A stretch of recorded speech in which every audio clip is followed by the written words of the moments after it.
सौरभ जी, सौरभ जी, सौरभ जी, जी सर। सौरभ जी शुरू करें। सौरभ जी शुरू करें। सर बिल्कुल बिल्कुल सर।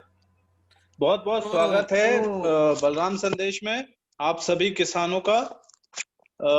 हम लोग 2020-21 रबी सीजन के लिए अपना वेबिनार आयोजित कर रहे हैं निरंतर रूप से। आज उसी श्रृंखला में हमारा ये 8वां वेबिनार है जो चने पर आयोजित किया जा रहा है। आज हमारे साथ उसकी प्रमुख वैज्ञानिक उस विषय से संबंधित डॉक्टर श्रीमती अनीता बब्बर जी हैं, जो कि पौध प्रजनन विभाग एवं अनुवांशिकी विभाग जवाहरलाल नेहरू कृषि विश्वविद्यालय से हमारे बीच उपस्थित हैं। उनके परिचय हेतु मैं आदरणीय डॉक्टर देवेंद्र कुमार प्यासी साहब से कहूंगा कि वो थोड़ा संस्थान के बारे में और हमारे जो प्रमुख वक्ता हैं आज उनके बारे में परिचय दें। धन्यवाद सौरभ जी। देश की सर्वश्रेष्ठ विश्वविद्यालय वर्ष डॉक्टर साहब को आवाज आ पा रही है? हाँ, मेरी आवाज सुन पा रहे हैं? जी सर, सुन पा रहे हैं सर। देश के सर्वश्रेष्ठ विश्वविद्यालय के सर्वश्रेष्ठ वैज्ञानिक जो डॉक्टर अनीता बब्बर मैडम का जिनकी अथक मेहनत से के परिणाम स्वरूप आज हमारा विश्वविद्यालय अपनी उन्नत प्रजातियों के माध्यम से देश में अग्रणी है चना अनुसंधान में। हमारे पादप प्रजनन एवं अनुवांशिकी विभाग की द्वारा अधिसूचित की गई विभिन्न किस्मों देश में जो है हमारे देश में हमारे जो है विश्वविद्यालय के साथ साथ ही हमारे प्रदेश का नाम भी रोशन किया है। हमारी कई प्रजातियां, हमारे विश्वविद्यालय की कई प्रजातियां जो है अन्य प्रदेशों में भी बहुत पॉपुलर हुई हैं और बहुत सारी हमारी प्रजातियां जो है नवीन प्रजातियों के सृजन में उपयोग में लाई जा रही हैं। इसका मतलब है कि वो हमारी यूनिवर्सल डोनर हैं। देश के साथ साथ हमारे जो नेबरिंग, जो हमारे पड़ोसी राज्य हैं, जिनमें चना प्रमुख फसल के रूप में तेजी से बढ़ रही है, और जैसे छत्तीसगढ़ है, उड़ीसा है, आंध्र प्रदेश है, इन राज्यों में भी हमारी जो चने की प्रजातियां हैं अपने विलक्षण जो है उसके कारण, विशेषताओं के कारण जो है बहुत ही किसानों द्वारा अपनाई गई हैं। तो आज की इस वेबिनार की श्रृंखला में मैं आज के जो विषय के विशेषज्ञ हैं डॉक्टर श्री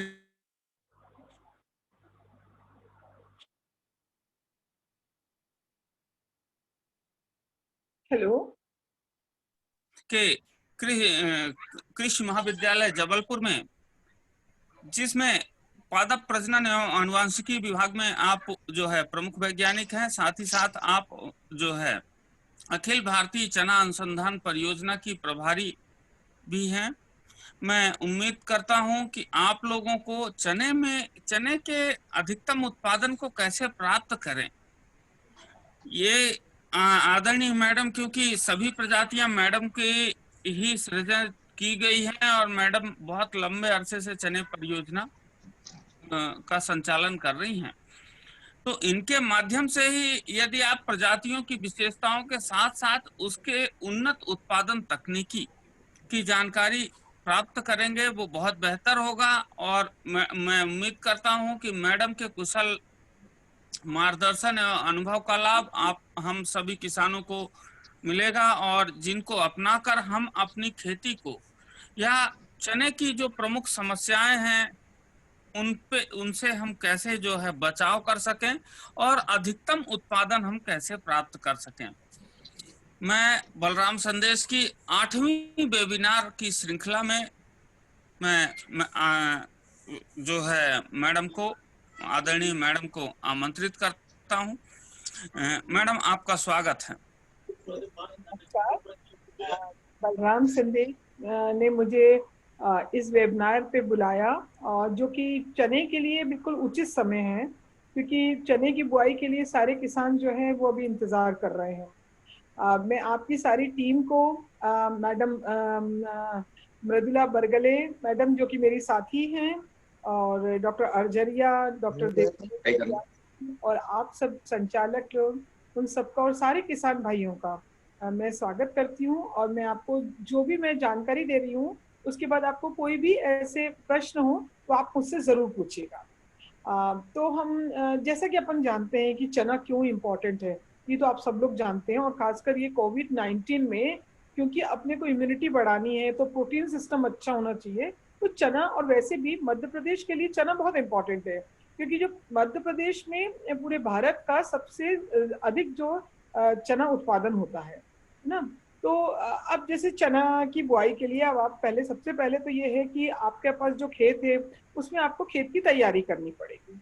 ठीक है, खेत की तैयारी, आप पता है कि खेत चने के लिए बहुत ज्यादा ऐसे खेत की तैयारी नहीं करनी पड़ती, उसको ढेलेदार मिट्टी ही अच्छी रहती है। साथ में यदि आप ये दोमट मिट्टी या भारी मिट्टी, दोमट या मटियारी भूमि वाला खेत हो, उसी को चने के लिए चुनाव करें। और आप ये देख लीजिए, सबसे पहले जब चने के लिए जो खेत तैयार करते हैं, उसमें देख लीजिए कि जल निकास की, मेरा ये बहुत ज्यादा इम्पोर्टेंट कहना है कि जल निकास की बहुत जरूर ध्यान देना चाहिए, क्योंकि चना एक बहुत ही नाजुक पौधा होता है। यदि किसान भाई सोचते हैं कि ये तो खरीफ की फसल है नहीं, पर आजकल आप जानते हैं जलवायु परिवर्तन के अनुसार बीच बीच में बारिश भी होती है। तो यदि बारिश हो गई, बरसात का पानी यदि कहीं ठहर गया, तो हमारी चने की फसल जो है वो बहुत नाजुक पौधे होने के कारण वो खराब हो जाती है। तो आप खेत की तैयारी करते समय ही ढालदार जगह पे ऐसी नाली बनाइए जिससे कि जल निकास बहुत अच्छी तरह से हो सके। तो जल निकासी का बहुत ही अच्छा प्रबंध होना चाहिए। साथ में इसकी जुताई, जैसे कि क्रॉस आप लोग करते ही हैं कि प्रथम जुताई मिट्टी के पलटने वाले हल से डिस्क हैरो से करनी चाहिए, फिर क्रॉस करनी चाहिए। साथ में एक और चीज ये है कि जो पहले की क्रॉप हो, चाहे आपने सोयाबीन लगा हो, चाहे आपका ये धान हो, किसान भाई क्या करते हैं कि जो खेत की तैयारी के समय खेत की तैयारी तो कर लेते हैं, पर उसमें से कचरा नहीं उठाते हैं। मतलब जो अवशेष है, जो रोग मुक्त पौधे हैं, और या फिर डंठल है, या ये है, तो एक बार जिस तरह से हम घर की सफाई इतनी अच्छी तरह से करके कोई काम स्टार्ट करते हैं, वैसे थोड़ा सा ये यदि कर दे, तो इससे क्या है कि हमारे खेत में रोग जो है वो ज्यादा नहीं लगेंगे, या कीट, इसलिए खेत को जरा सफाई करिए। साथ में मैंने देखा है कि यदि मान लीजिए, मैं बताना चाहती हूँ कि यदि आजकल दीमक की बहुत समस्या होने लग गई है, तो यदि दीमक जो है आपके खेत में, आपको लगता है कि दीमक का यदि प्रकोप है, तो दीमक, कटुआ कीट और कटवर्म का प्रकोप है, तो आप अंतिम जब जुताई करते हैं, खेत की तैयारी करते समय, तब क्विनोल फॉस का 1.5% या हेप्टाक्लोर है ना, उसका 4%, या एंडोसल्फोन का भी 1.5% का चूर्ण 25 किलोग्राम प्रति हेक्टेयर की दर से मिट्टी में अच्छी तरह से मिलाना चाहिए।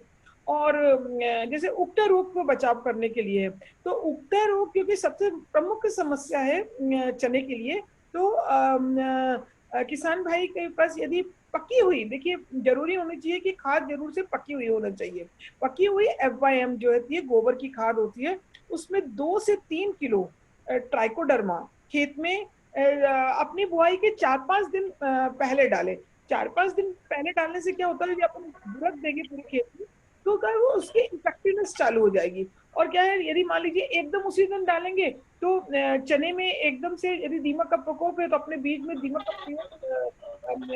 प्रकोप आ जाएगा, तो फिर क्या होगा, उतना इफेक्टिव नहीं होगा। इसलिए आपको ट्राइकोडर्मा यदि डालना है तो आप पहले डालिए। आप वर्मी कंपोस्ट का भी 15 से 20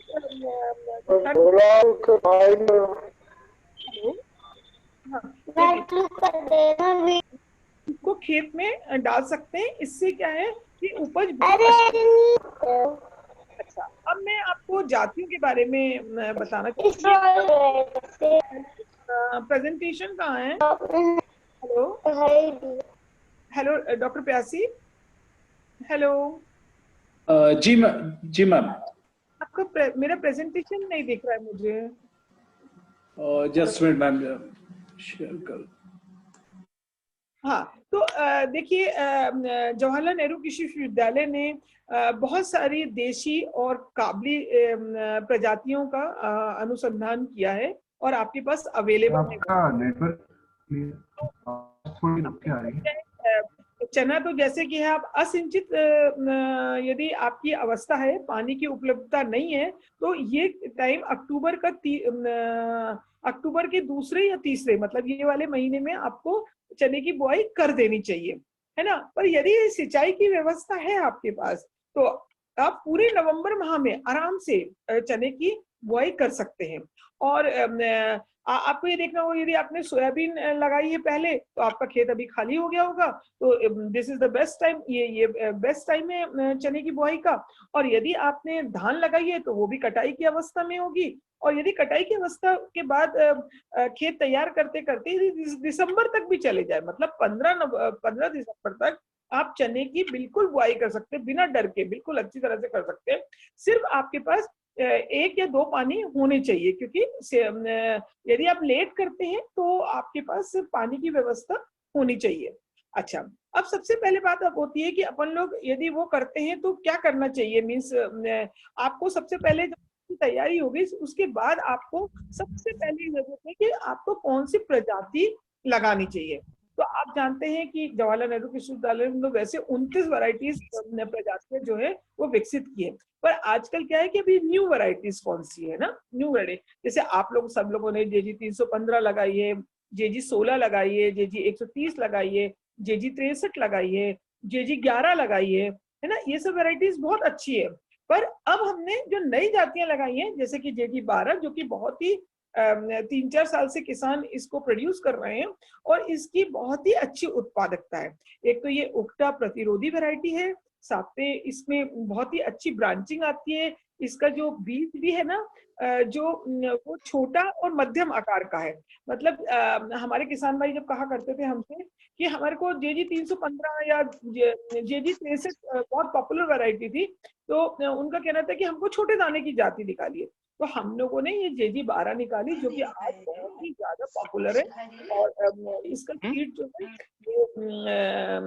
हमारे डायरेक्टर फॉर्म जवाहरलाल नेहरू कृषि विश्वविद्यालय के सारे केवीकेस और इन सब में उपलब्ध है। तो किसान भाई जेजी 12 का सीड लेके, ये 110 से 120 दिन की वैरायटी है ना। इसको अभी आप इसका बीज उधर दें।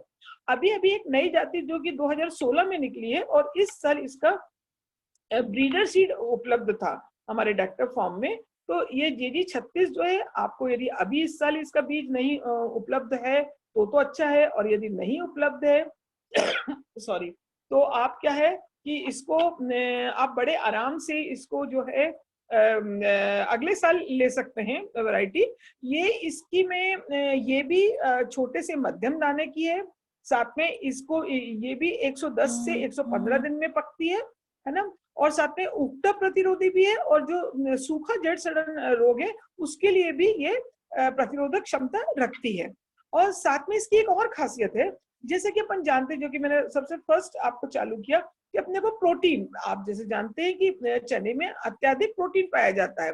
पर जो वैरायटी जो जातियां हैं उसमें आपको 20 से 22% प्रोटीन मिलता है। और जो जेजी 36 वैरायटी है उसमें 26.64%, मतलब अत्यधिक प्रोटीन पाया जाता है। तो आप सोच सकते हैं कि आप इसका जितना प्रोडक्शन लेंगे उतना आपको जो भी प्रोटीन खाएंगे, जो भी ये इस वैरायटी का बीज लेंगे, उसका प्रोडक्ट लेंगे, खाएंगे, बीज लेंगे, तो उनको प्रोटीन भी बहुत अत्यधिक मिलेगा। और इसकी जेजी 36 की एक और बात है कि जेजी 36 जो वैरायटी है उसकी ब्रांचेस, मतलब शाखाएं बहुत निकलती हैं, है ना। तो ये वैरायटी बहुत ही अच्छी है और इसकी बहुत वाइडर एडेप्टेबिलिटी है। मतलब ये वैसे तो मध्य प्रदेश के लिए अनुशंसित हो गई है, पर ये सेंट्रल जोन के लिए, पूरे सेंट्रल जोन मतलब गुजरात, राजस्थान, इसके लिए भी बहुत ही अच्छा परफॉर्मेंस हुई थी।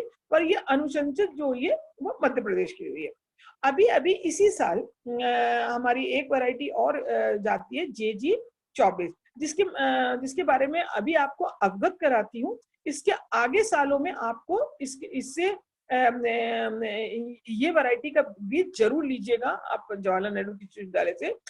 देखिए, जैसे कि अपन जानते हैं कि गेहूं का पौधा जो होता है उसको आप कंबाइनर से काट लेते हैं। कंबाइनर से काटने में आपको क्या फायदा है? एक तो ये कि जितना भी एक दिन में, जितना अपन 4 दिन में खेत काटते वो आप लोग 1 घंटे में कंबाइनर से काटते हैं, बिना मिट्टी मिले, बिना किए, बिल्कुल साफ भी होता है। इससे क्या है कि जैसे कि आप देख रहे हैं कि आप लोगों को जिस समय अपन चना काटते हैं मार्च अप्रैल के एंड में, तब आपको पता है कि किसान भाइयों को फार्म लेबर्स की बहुत ही वो हो जाती है, क्या कहते हैं, कमी हो जाती है। और आजकल आप ये देखते हैं कि जो लेबर्स हैं जो बहुत महंगे होते हैं। तो यदि हम चने को भी गेहूं जैसा बना दे, मतलब उसका जो पौधा है वो लंबा बना दे, साथ में नीचे की तरफ शाखाएं नहीं हो, ऊपर की तरफ शाखाएं हो। जो कंबाइनर है उसका यदि ब्लेड चलेगा और यदि मान लीजिए जो शाखाएं नीचे होंगी और उसमें घेटियां नीचे लगेंगी, तो वो क्या होगा, उसमें अपनी जो फली है और बीज है वो बर्बाद हो जाएगा। तो अभी हम लोगों ने हमारे जवाहरलाल नेहरू कृषि विश्वविद्यालय और चना अनुसंधान में इस तरह से किया, हमने एक JG-24 वैरायटी निकाली है जो कि 70 से 75 सेंटीमीटर लंबी है और साथ में नीचे का जो वो भाग है ना, वो उसका नाम क्या कहते हैं, उसका खाली है। तो ये कंबाइनर इसके लिए बहुत ही अच्छी तरह से यूज करके आप इसको जैसा गेहूं की कटाई कर सकते हैं, वैसे ही कम समय में आप इसकी कटाई कर सकते हैं। अगले साल आपको इसका सीड जो है उपलब्ध हो जाएगा। अच्छा, उसके बाद आप जैसा कि जानते हैं कि हमारा जो दूसरा विश्वविद्यालय है, ग्वालियर विश्वविद्यालय है, उसमें भी कई वैरायटी आप लोग यूज कर रहे हैं। RVG-202, RVG-203, RVG-204, ये सब वैरायटी भी अच्छी है। और साथ में हमारी एक वैरायटी जिसके बारे में आप लोगों ने बहुत सुना होगा, ये अधिक तापमान सहन करने की JG-14 वैरायटी है, जो कि आप जो है देर से बोने के लिए भी उसको बहुत अच्छी तरह से यूज कर। मतलब पहले किसान भाई कहते थे कि भाई हमारे पास तो कोई ऐसी वैरायटी नहीं है जो कि कम दिन पकने की है, जिसको कि हम देर से बो सके। नहीं, अब हमारे पास RVG-204 भी है और उसका नाम क्या कहते हैं, ये JG-14 वैरायटी है। और JG-14 वैरायटी आपको अवगत कराना चाहती हूँ कि ये पूरे संसार की सबसे पहली वैरायटी ऐसी है जो अधिक तापमान सहन करने वाली भी है। और ये 4 देशों में इसको अपनाया है, देखा गया है, ये अधिक तापमान सहन कर सकती है। तो आप इसको 15 दिसंबर तक आराम से लेके एक अच्छा एक अच्छा उत्पादन ले सकते हैं। ये 95 से 105 दिन तक में पक के तैयार होती है। इसका दाने का कलर भी बहुत अच्छा है, पर इसका दाना थोड़ा सा बड़ा है। और JG-24 का भी मैं बता दूं, दाना जो है वो बड़े आकार में आता है। देखिए, हमारे को ऐसा चीज बोनी चाहिए, मतलब हमारे पास उपलब्ध होनी चाहिए कि छोटे दाने की भी, मध्यम दाने की भी, बड़े दाने की। तो हम इस तरह से अनुसंधान करते हैं कि हमारे किसान भाई को जिस चीज की जरूरत हो उस तरह की वैरायटी बोनी चाहिए। और मैं साथ को आपको अवगत कराना चाहती हूँ, अभी 2019 और 20 में देखिए जिस टाइम ये वैरायटीज उपलब्ध होती हैं, तब तक तो आपके पास एकदम से सीड नहीं उपलब्ध होता है, पर आपको अवगत होना चाहिए कि आपके पास ये सब वैरायटीज भी हैं। अभी 2020 में पूसा चिकपी, ये दिल्ली की वैरायटी है जो कि मध्य प्रदेश के लिए अनुशंसित है ना। पूसा चिकपी, BG-362, फुले विक्रम जो कि वहां की वैरायटी है, आपकी महाराष्ट्र की महात्मा फुले, ये राहुरी की वैरायटी है। जैसे मैंने RVG-204 भी है, RVG-2005 भी आ गई है। और साथ में साथ में मैं आपको बता दूं कि अपन लोग काबली पे भी काम कर रहे हैं, जैसे JGK1, JGK2, JGK3 तो है, पर अब जो किसान भाई मांगते हैं कि बड़े दाने की हमारे को होने चाहिए, क्योंकि आप लोग कंपेयर करते थे किससे, डॉलर डबल डॉलर से, तो JGK5 जो है वो बड़े दाने की किस्म है, साथ में जल्दी पक जाती है, 105 से 110 दिन में पक भी जाती है, इसके पकने की अवधि है। साथ में इसका दाना है वो 55 से 60 ग्राम, मतलब बहुत बड़ा दाना है ना, और इसकी उपज जो है वो 13 से 15 है, मतलब जितना बड़ा दाना होगा उपज कम हो जाती है, पर इसको क्योंकि आपको रेट बहुत अच्छे मिलते हैं, इसलिए आप यदि आपके पास सिंचाई की व्यवस्था है तो आप इसको भी यूज कर सकते हैं। साथ में देखिए ये अपनी ये उज्ज्वला, द शुभ्रा है ना, ये सब वैरायटी भी, विराट, बिहार, कृपा, ये सब भी वैरायटीज जो है वो चने की आपके लिए उपलब्ध है। तो आप यदि किसी, जब भी आप कोई चाहते हैं, और साथ में ये है कि कहीं और से भी यदि बीज हो तो आप डॉक्टर प्यासी या डॉक्टर अर्जरिया के थ्रू आप मुझसे बात करके मैं आपको देश के जहां भी चने का अनुसंधान काम होता है मैं वहां से आपको वैरायटी दिलवा सकती हूँ, तो आप जरूर करिए। तो ये वैरायटीज भी आपके पास है। अब देखिए अपन लोगों ने ये वाली बात कर ली कि बुआई कब करनी चाहिए।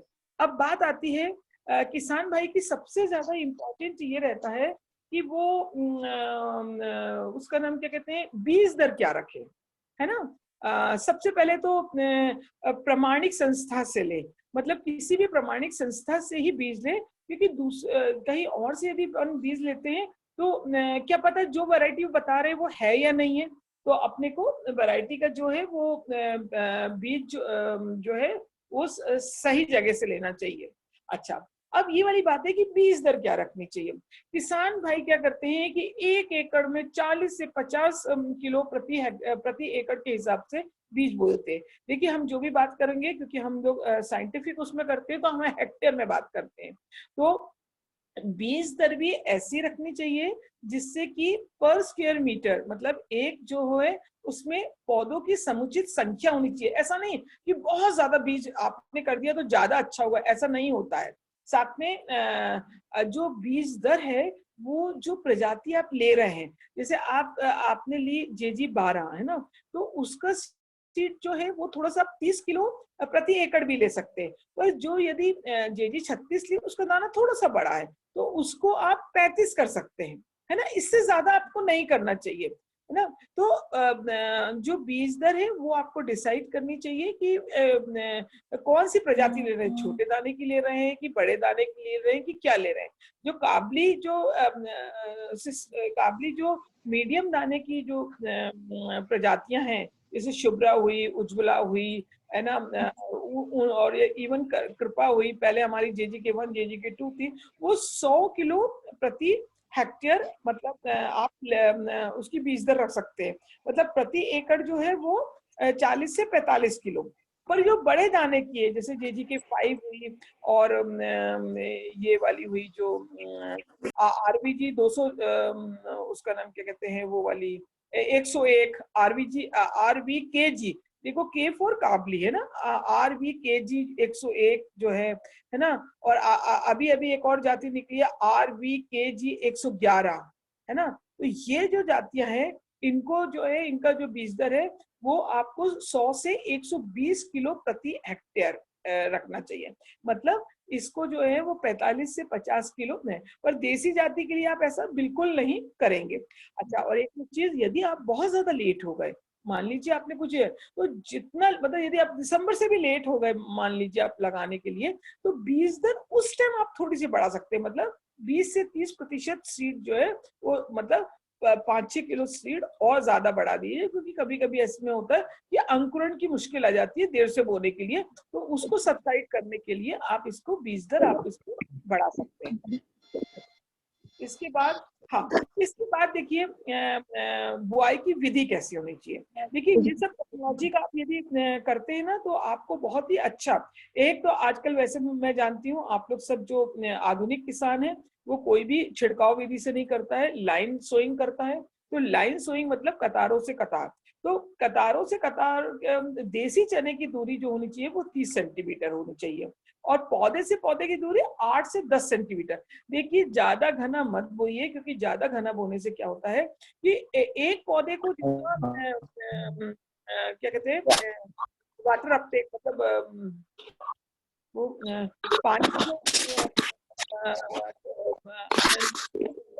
है ना, और प्रकाश मिलना चाहिए। और यदि आप घना बोएंगे तो उसको चारों तरफ से प्रकाश नहीं मिलेगा, क्योंकि एक जगह एक पौधा लगना चाहिए, वहां 5-6 पौधे लगेंगे। तो इसलिए इतना बोइए जो कि समुचित हो। आप जानते हैं कि उसमें जो है जैसे 30 सेंटीमीटर है, तो मतलब 33 लाख पौधे जो है 1 हेक्टेयर में आने चाहिए। अच्छा, गहराई भी न ज्यादा गहरा बोए न ज्यादा उथला बोए। यदि आप ज्यादा गहरा बोते हैं तो अंकुरण बहुत देर बाद होता है और कई बार नहीं होता है, और उथला बोते हैं तो वो मिट्टी से बाहर निकल आता है और फिर उसमें एकदम से फंगस लग जाती है। अच्छा, जो काबली वैरायटी है, जो काबली की प्रजातियां हैं, उनको क्या है पलेवा देके बोना चाहिए, मतलब पहले पानी लगा देना चाहिए खेत में। जब वो स्थिति आ जाए और उसमें खेतों लाइन से लाइन की दूरी जो है वो 45 सेंटीमीटर, क्योंकि उसका पौधा ना बहुत फैलता है, इसलिए 45 जो होनी चाहिए उसकी दूरी होनी चाहिए। अच्छा, देन उसके बाद अब क्या आया, हाँ देखिए बीज उपचार सबसे इम्पोर्टेंट चीज है। क्या होता है कि हमने वैसे वैरायटीज जो है सब उगटा प्रतिरोधी बनाई है ना, उगटा प्रतिरोधी क्षमता रखती है। पर होता क्या है कि हमारे यहाँ एक सूखा नहीं आता है, मतलब उगटा या उगरा मतलब सूखा पौधा, सूख गया पौधा खेत में।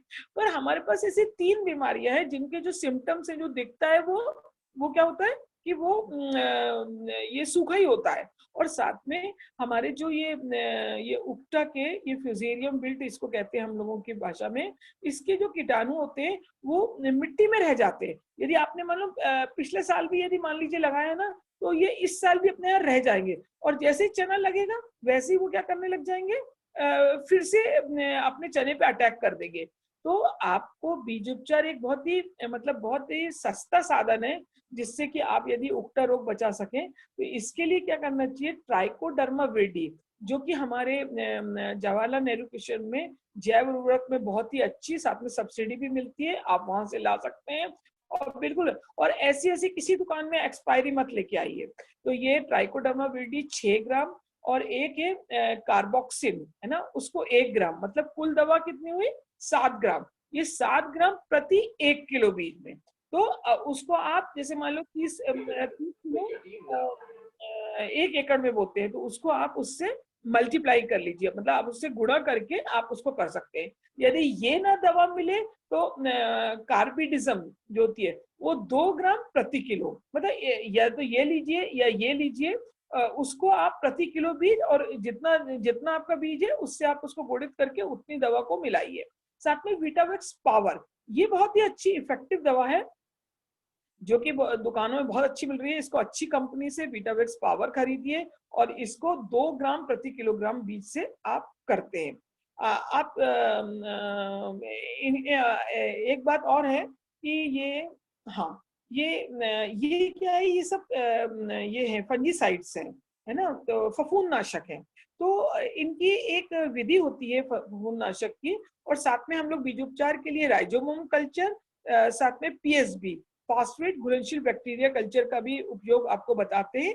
इसमें सबसे पहले क्या करना चाहिए कि बीज को, जैसा कि ये आपको चित्र में भी दर्शाया जा रहा है कि एक तिरपाल बिछा लीजिए पुराना सा, उसमें अपना बीज जो है वो डालिए, और बीज डालने के बाद आप उसमें क्या करें, थोड़ा सा पानी का छिट्टा डाल दीजिए। पानी का छिट्टा हम इसलिए बोल रहे हैं क्योंकि क्या होता है कि यदि अपन सूखे बीज में डालें, यदि अपन फफूंदनाशक, तो क्या होती है, वो क्या करती है, नीचे बैठ जाती है, और जो कि अपने को बीज के चारों तरफ लिपटना चाहिए वो लिपट नहीं पाती है। तो थोड़ा सा पानी का छिट्टा डाल दीजिए। जो भी काम करें, देखिए ग्लव्स पहने हुए हैं, ग्लव्स पहने रहें, क्योंकि वो नाखून में एक कीटनाशक चढ़ जाता है जो कि हार्मफुल होता है। तो साथ में उसको आप थोड़ा सा पानी का छिट्टा डाल दीजिए, फिर पहले फफूंदनाशक मिलाइए, और फफूंदनाशक जब मिलाएंगे तो उसको बहुत अच्छी तरह से आप क्या है कि इस तरह से मिलाइए बीज में कि पूरे एक बीज में जो है वो फिल्म की तरह से चढ़ जाए, है ना। इससे क्या है, वो नीचे नहीं बैठेगा, हर बीज में जाएगा, जिससे कि फफूंद इसमें अटैक नहीं कर पाएगी। उसके बाद आपको राइजोबियम कल्चर करना चाहिए। आपको राइजोबियम कल्चर जो है वो आपको बता दें कि जो राइजोबियम कल्चर होता है वो 5 ग्राम जो होता है उसके लिए होता है प्रति किलो बीज के अनुसार। तो आप इसको उसका नाम क्या कहते हैं, हमारा कल्चर का पैकेट 200 ग्राम का होता है जो कि आपको 40 किलो बीज के लिए पर्याप्त रहता है। साथ में ये जो रहता है आपका पीएसबी कल्चर है ना, इसको हम लोग इंग्लिश में कहते हैं फास्फेट सॉल्युबलाइजिंग बैक्टीरिया, है ना। ये घुलनशील बैक्टीरिया होता है। तो पहले फफूंदनाशक दवा को मिलाएं, फिर इसके बाद काले कलर का ये राइजोबियम कल्चर मिलाएं, इसके बाद ये पीएसबी मतलब फास्फेट, इन तीनों को मिला लें। और साथ में आजकल एक आया है कि अमोनियम मोलिब्डेनम, ये 1 ग्राम प्रति किलो बीज में आप मिलाएं। इन चारों को बुला के यदि आप बुआई करते हैं तो क्या होता है कि इस पहला तो जो होएगा उससे आपका फफूंदनाशक से जो होगा फफूंद नहीं आएगी। राइजोबियम कल्चर से क्या होता है कि जो ये आपकी जो वो रहती है चने की जो जड़ें रहती हैं उसमें क्या होता है गांठें होती है, इसको नोड्यूल्स कहते हैं। इससे क्या होता है कि वायुमंडल का नाइट्रोजन जो होता है वो ये खींच के अपने सॉइल में मतलब मिट्टी में लाती है। तो सोचिए ये कितना, जितने ज्यादा इफेक्टिव और अच्छे जो है अच्छे गुलाबी रंग की ये गांठें बनेंगी, उतनी ज्यादा वायुमंडल जो है खींच के अपने खेतों में जाएगा। तो एक इतने से सस्ते से मतलब राइजोबियम डालने से यदि नोड्यूल्स ज्यादा बनते हैं तो आपका चने में भी नाइट्रोजन कम लगेगा और साथ में जो आने वाली जो आप क्रॉप दूसरी भी बोएंगे उसमें भी इतने महंगा जो आप ये यूरिया और डीएपी खरीद के लाते हैं उसकी मात्रा कम लगेगी।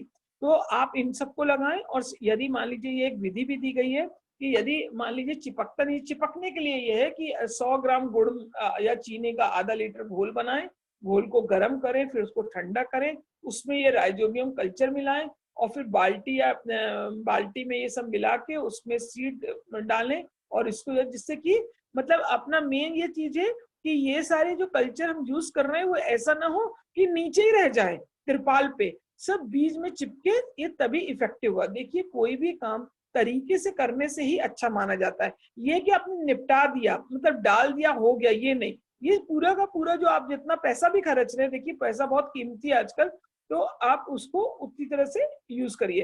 तो सबसे पहले ध्यान रखिएगा, पहले फफूंदनाशक, फिर राइजोबियम कल्चर, फिर पीएसबी, फिर अमोनियम मोलिब्डेनम करके बीज उपचार करिए। ठीक है, अब बीज उपचार के बाद अपनी बात आती है कि खाद व उर्वरक की। देखिए दलहनी फसलें हैं जिसमें कि मैंने अभी भी आपको बताया कि वो नोडुलेशन होता है, मतलब ग्रंथियां जड़ों में बनती हैं नाइट्रोजन, तो इसमें नाइट्रोजन की बहुत कम मात्रा मतलब 15 से 20 किलोग्राम होनी चाहिए। फास्फोरस जो होना चाहिए वो 40 किलोग्राम होनी चाहिए। पोटाश जो होनी चाहिए 20 किलोग्राम। आजकल यदि मान लीजिए ये देखा गया है कि जो गंधक है वो 20 किलोग्राम होती है, तो जिंक सल्फेट जो है उससे आप गंधक ले सकते हैं। अच्छा, तो अब आप कहेंगे कि ये मात्रा तो आपने ऐसे बता दी, अब इसके लिए अपने को कैसे मतलब डालना कैसे है? तो ये जो जितनी मात्रा है उसमें यदि आप 100 किलोग्राम डीएपी, है ना, 1 हेक्टेयर के लिए मैं बता रही हूँ, मतलब 2.5 एकड़ के लिए, तो 100 ग्राम डीएपी और 100 kilogram DAP, 33 kilogram muriate of potash and 20 kilogram यदि आप इसमें जिप्सम डालें, तो जिप्सम से क्या होता है, ये आपको गंधक मिल जाता है ना। तो ये मात्रा बुआई के समय पूरी की पूरी डाल दें। मतलब जब अपन खेत तैयार करते हैं, खेत तैयार के बाद उसमें लाइन सोइंग करते हैं, तो लाइन में डालिए, दूसरी जगह मत डालिए, नहीं तो वो वहां पे खरपतवार ही ज्यादा हो जाएंगे, अपना पूरा खाद और उर्वरक ले लेंगे, तो उसमें डालिए। साथ में ये है कि आजकल क्या देखा गया है कि हमारी जो जमीन है, क्योंकि आप लोग बहुत सारी क्रॉप्स ले रहे हैं, तो इसमें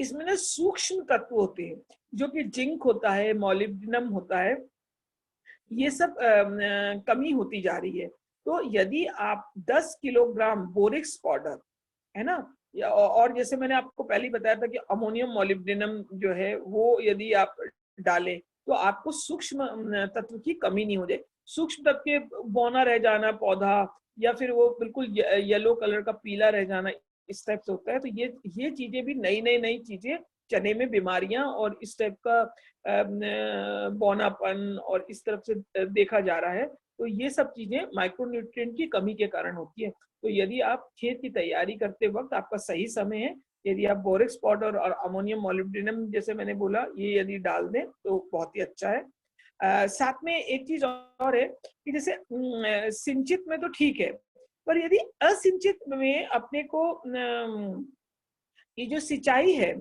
मैं सिंचाई पे भी आती हूँ कि सिंचाई जो है वैसे तो चना जो है वो असिंचित क्षेत्रों में बहुत ही अच्छी तरह से हो जाता है ना, असिंचित क्षेत्रों में अपन करते हैं।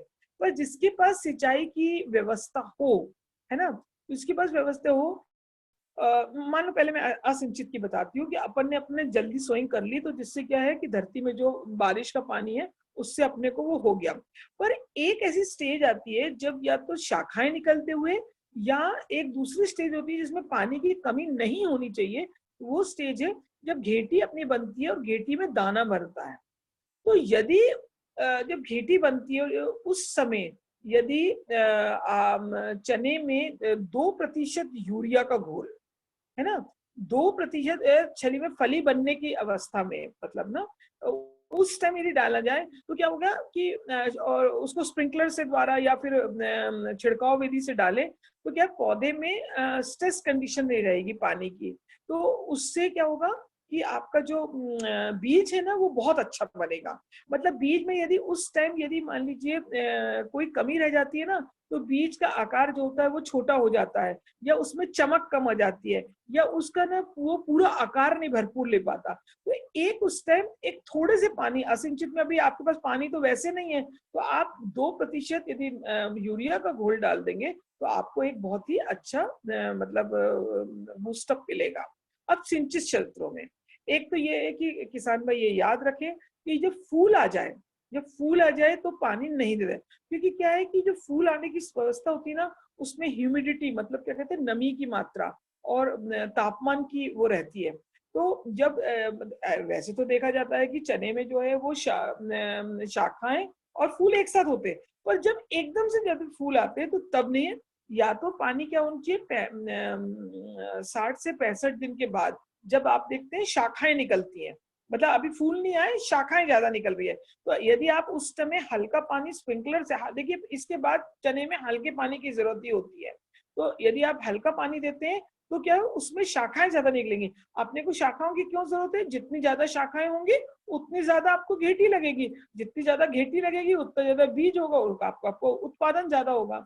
और साथ में जैसा कि मैंने लिखा ही हुआ है कि चने में अधिक मात्रा में अधिक सिंचाई ना दें और सिंचाई हल्की करें। पर अपन देख रहे हैं कि अपने क्षेत्रों में आजकल रबी में भी मतलब बारिश होती है। यदि बारिश हो गई तो आपको कोई भी पानी देने की बिल्कुल जरूरत नहीं है, क्योंकि आप जितना ज्यादा पानी देंगे उतनी ज्यादा वानस्पतिक वृद्धि होगी, है ना। सिर्फ अब वो क्रिटिकल स्टेज में क्रैक नहीं पड़ना चाहिए जमीन में, मतलब जब फली बनते से। वैसे आपको यदि बारिश हो रही है थोड़ी बहुत तो आपको पानी देने की कोई जरूरत नहीं है। ओके, हाँ, ये तो मैंने अब ये भी बात होती है अपनी कि ये क्या कहते हैं उसको, निराई गुड़ाई, ये एक बहुत ही खरपतवार नियंत्रण जो है कि बहुत जरूरी है। तो अब किसान भाइयों का क्या है, इतने बड़े बड़े खेत होते हैं तो हाथ से जो निराई गुड़ाई कराना है। पर यदि 25 दिन, मतलब एकदम से देख लीजिए कि जब पौधा अच्छा जम जाए 25 दिन के अंदर यदि खरपतवार यदि आप निकाल लेते हैं, और आजकल एक छोटा सा वो आता है जो कि ये मिलता है, यदि आप कतारों से कतारों के बीच में यदि हो चलवा दे तो उससे क्या है, अभी खरपतवार काफी छोटे होते हैं तो वो क्या करते हैं, वो तब निकल जाते हैं, साथ में मिट्टी भी पलट जाती है। क्योंकि आपने देखा होगा कि चने में जो है वो बथुआ, खरतुआ, मोया, दूब, प्याजी, मोरण आदि बहुत सारे खरपतवार होते हैं जो कि चने के पौधे को ढक लेते हैं। और मतलब ये जो ये दूब और ये प्याजी वगैरह जो ये सब होते हैं, ये तो एकदम जकड़ लेते हैं उसको। तो यदि मान लीजिए एकदम से मिट्टी कड़ी हो जाएगी खेत की और उसमें यदि वायु का सही संचार नहीं होएगा तो जड़ों में संचार नहीं होएगा तो अपनी ये कैसे बढ़ेगी, मतलब क्या कहते हैं पौधा कैसे बढ़ेगा। तो इसलिए खरपतवार नियंत्रण बहुत जरूरी है। अच्छा, यदि आप ये कर सकते हैं तब तो ठीक है, नहीं तो क्या है कि एक रासायनिक ये है पेंटामेथलिन। ये पेंटामेथलिन बहुत ही कारगर वो है। पेंटामेथलिन के लिए 2-3 बातें बहुत जरूरी है। एक ये कि खेत में जो है वो नमी आवश्यक है। तो नमी कैसे, अपन ने बुआई करी और पानी लगाया, ठीक है, पानी लगाया, पानी लगाने में खेत नम है। अब इसको क्या होना चाहिए, जो पेंटामेथलिन जो दवा है खरपतवार नाशक है वो मतलब 3 दिन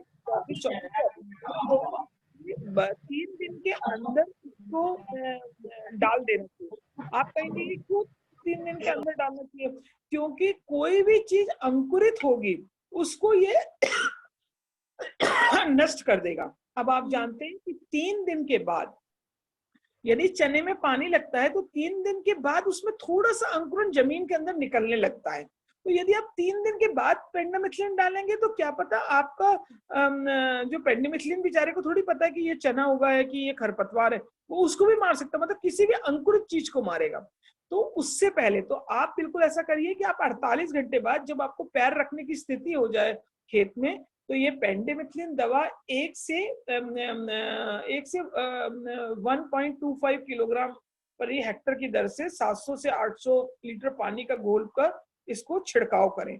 याद रखिए 72 घंटे से पहले होना चाहिए। साथ में ये दवा ऐसी है कि इसके अंदर पीला रंग होता है, जो कि खेत में पीले रंग एकदम जहां डली होती है वहां पीला रंग आता है। इसमें एक और सावधानी बरतनी चाहिए, वो ये कि ये जो ना ये जो दवा होती है वो पीले रंग की इसलिए बनाई जाती है जिससे कि हम किसान भाइयों को, हम लोग को दिख जाए यह डली है। तो उसमें ना किसान भाइयों को पैर नहीं रखना चाहिए, क्योंकि ये एक क्या होता है कि जो जमीन होती है अपनी मिट्टी होती है और उसके ऊपर ये दवा की एक परत, एक फिल्म चढ़ जाती है। यदि मान लीजिए कोई भारी पैर यदि अपना किसी भी लेबर का या किसी का भी पैर पड़ जाता है तो वो क्रैक हो जाती है।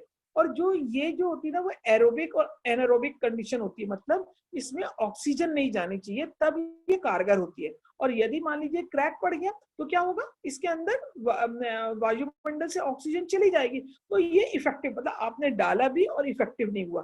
तो इसको ना ऐसे सीधे से चल के कि जिससे इसका पैर ना पड़े, उल्टे उल्टे चलो और फिर से दूसरी तरफ से उल्टे उल्टे ऐसे करके सावधानी से इसको। और ये इतना ज्यादा इफेक्टिव है यदि आप इसको तरीके से करो पेंटामेथलिन, जो कि तो ये मैंने लिख दिया खरपतवारी रासायन खेत के ऊपर में नमी होने पे हो सकती है।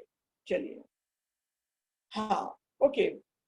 आप जैसे अपन ने रोगों के लिए हमने ये बता दिया कि एक तो सबसे पहले तो गुड इवनिंग मैम, माफी चाहूंगा मैं बीच में आपको इंटरेक्ट कर रहा हूँ अब, क्योंकि आप वेबिनार ले रही हैं और स्पेशली एक सब्जेक्ट आया है, तो या मैं बाद में बोलूं या बीच में ही मैं थोड़ा सा बता सकता हूँ? बोल दीजिए, कोई बात नहीं, लेट हो रहा है ना शायद। हाँ, मैम, आपकी कुछ वेराइटीज को उगाने वाला काफी टाइम से एक फार्मर हूँ जिसने रेसबेड टेक्निक से जवार काबुलीग्राम 3 और जवार काबुलीग्राम 5 दोनों का हाईएस्ट प्रोडक्शन लिया है स्टेट के अंदर। ठीक है, और किस्मत से मैं आपके विश्वविद्यालय का प्रमंडल का सदस्य भी हूँ। जी। ठीक है मैडम, अश्विनी सिंह चौहान बोल रहा था मैं। तो मैं इस आपको कौन नहीं जानता, मैं जानती हूँ कि आपने लिया है। तो मैं आपको एक और सजेशन दे रहा था कि ये मेरे कुछ ट्रायल्स हैं आपके खरपतवार नाशक को लेके। चना उगने के बाद भी अपन चारा मार सकते हैं, क्योंकि मेरे से 2-3 बार किसानों ने पूछा था, लेकिन वो ऑर्गेनिक का ग्रुप होने के कारण मैं उन लोगों को बता नहीं पाया कि भैया मैं पेस्टिसाइड के बारे में सार्वजनिक मंच पे बता नहीं सकता हूँ। एक हमारा प्रैक्टिकल है और मैं चाहता हूँ कि उसको आप करके देखें। ठीक है, प्रैक्टिकल चना उग चुका है, चना उगने के बाद में अगर खरपतवार उगता है तो आप क्या करें, परशूट लें, परशूट, ठीक है, इमेजाथाइफर। इमेजाथाइफर में से आपको वो शुगर वाला पार्ट निकालना है। अच्छा, ठीक है, इमेजाथाइफर में 3 कंटेंट आते हैं, एक चिपको आता है, एक शक्कर आती है और एक सॉल्यूशन आता है।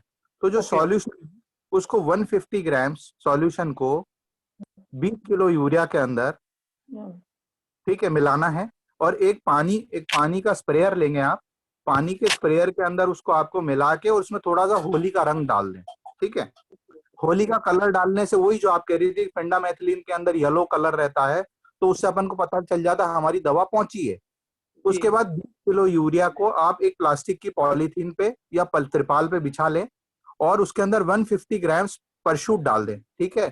परशूट उसको आप स्प्रेयर से स्प्रे कर दें।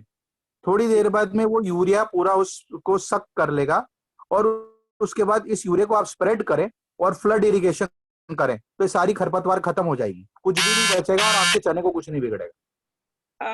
तो मैं ये आपसे निवेदन करूंगी कि ये आप हिंदी में लिख के, नहीं, मैं 6 तारीख को बोर्ड में आ रहा हूँ, मैं आपके चने में डायरेक्ट ही डलवा दूंगा, टेंशन मत करो। बिल्कुल तो वो प्रैक्टिकल जब वो प्रैक्टिकल खुद करेंगी ना, उसके बाद साइंटिफिक लेवल पे अगर किसानों को बताएंगी तो वो ज्यादा बेटर रहेगा। हम बताएंगे तो उस पर कोई विश्वास नहीं करेगा। और ये मैं कर सकता हूँ। मैंने रेज बेड टेक्निक से जवाहर काबुली ग्राम का 80 क्विंटल्स पर हेक्टेयर का प्रोडक्शन लिया है। जी हाँ, जी हाँ, जी हाँ, बहुत पूरे सारे वीडियोस वगैरह पता है। और इसी प्रकार से हमने खरपतवार नियंत्रण किया। हमने फिंडामेथिलीन नहीं डाली क्योंकि टाइम नहीं मिला फिंडामेथिलीन डालने का, क्योंकि ड्राई सोइंग करी, ड्राई सोइंग करने के बाद ड्रिप इरिगेशन सिस्टम चलाया, तो वो क्या है, वो लेट बाद में खरपतवार हुई। और उस खरपतवार को निकालने के लिए किसान द्वारा बनाया गया है। किसान ने मेरे को बताया कि सब चारा मारना है, कुछ मत करो, आप यूरिया के अंदर, परशूट के अंदर कलर मिलाओ, यूरिया पे डालो और उस यूरिया को स्प्रेड करके पीछे से फ्लड इरिगेशन दे दो, तो यूरिया पिघलेगा, आपके चने को नाइट्रोजन मिल जाएगा और वो जो परशूट है वो सारे चारे को खत्म कर देगी। एमाजा थाइफर। बिल्कुल बिल्कुल बिल्कुल। अपन फील्ड ट्रायल पे करते हैं, बिल्कुल ये कर्म अपन इसको फील्ड ट्रायल पे करते हैं तो उससे पता चल जाए। अपन यूरिया स्प्रेड करने के बाद स्प्रिंकलर चला देंगे तो पिघलेगी दवाई, तो अपन को पता चल जाएगा कितना रिजल्ट आया है। जी जी जी, बिल्कुल बिल्कुल। ये मैं सॉरी, आई एम लेट और मैं बीच में बोल रहा हूँ, उसके लिए माफी। नहीं सर, बहुत बहुत धन्यवाद, बहुत अच्छी आन गए। बालेंदु भैया बहुत दिनों से हमारे साथ हैं, बहुत अच्छे सदस्यों में से हैं। धन्यवाद बालेंदु भैया, थैंक यू मैम। मैडम आप प्लीज कंटिन्यू करें। I am sorry to interact you, मैं माफी चाहूंगा, मैं बीच में बोला, लेकिन चूंकि सब्जेक्ट चल रहा था और बाद में बात जाती है तो वो लेट हो जाते। प्लीज आप। Thank you very much, thank you. चलिए, आपको इतनी अच्छी किसान भाइयों, आपको इतनी अच्छी जानकारी मिली। हम अपने यहाँ भी देखेंगे ये, और फिर आपको जरूर ये पूरा लिख के ये जानकारी देंगे कि किस विधि से और किस तरह से करना है ना। और आपने, मैं ये बता रही हूँ कि JDK 5, जैसा कि हम लोग सिर्फ कहते हैं कि हम 13 से 15 क्विंटल प्रति हेक्टेयर, मतलब एक, उसमें हम खुद कहते हैं कि एवरेज, जो मतलब हम लोग हमेशा एवरेज की बात करते हैं। इन्होंने 40 क्विंटल काबली चना बड़े दाने का निकाला था, और ये मेरे को एक बहुत ही अच्छा लगा था कि मेरे, और रेज बेड में किया था, क्योंकि आप चने को रेज बेड में भी बहुत अच्छा कर सकते हैं। क्योंकि आजकल आप जानते हैं कि जलवायु परिवर्तन के कारण काफी बीच में वर्षा का भी आप लोग देखते हैं, और वर्षा के कारण काफी चना अपना खराब होता है। तो रेज बेड प्लांटिंग भी बहुत ही अच्छी है, और आपने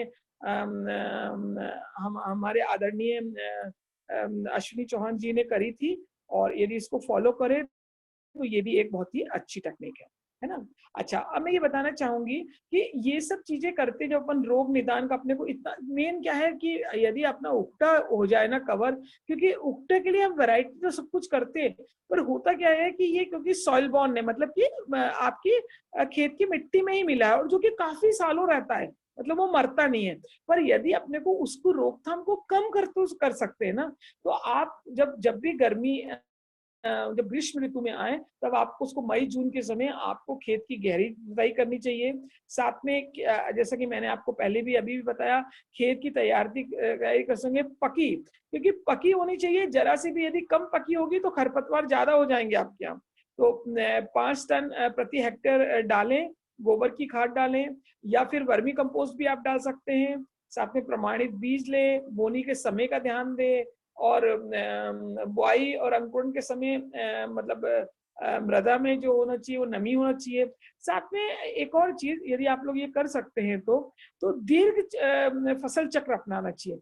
मतलब कि एक साल आप रबी में उसमें वो लीजिए, मतलब क्या कहते हैं, गेहूं लीजिए, तो 2 साल के बाद फिर आप चना लीजिए, क्योंकि हमेशा ही चना चना लेते रहेंगे तो क्या है, रोग बहुत ज्यादा फैलता है। तो बीच में उस साइकिल को कट कर देना चाहिए।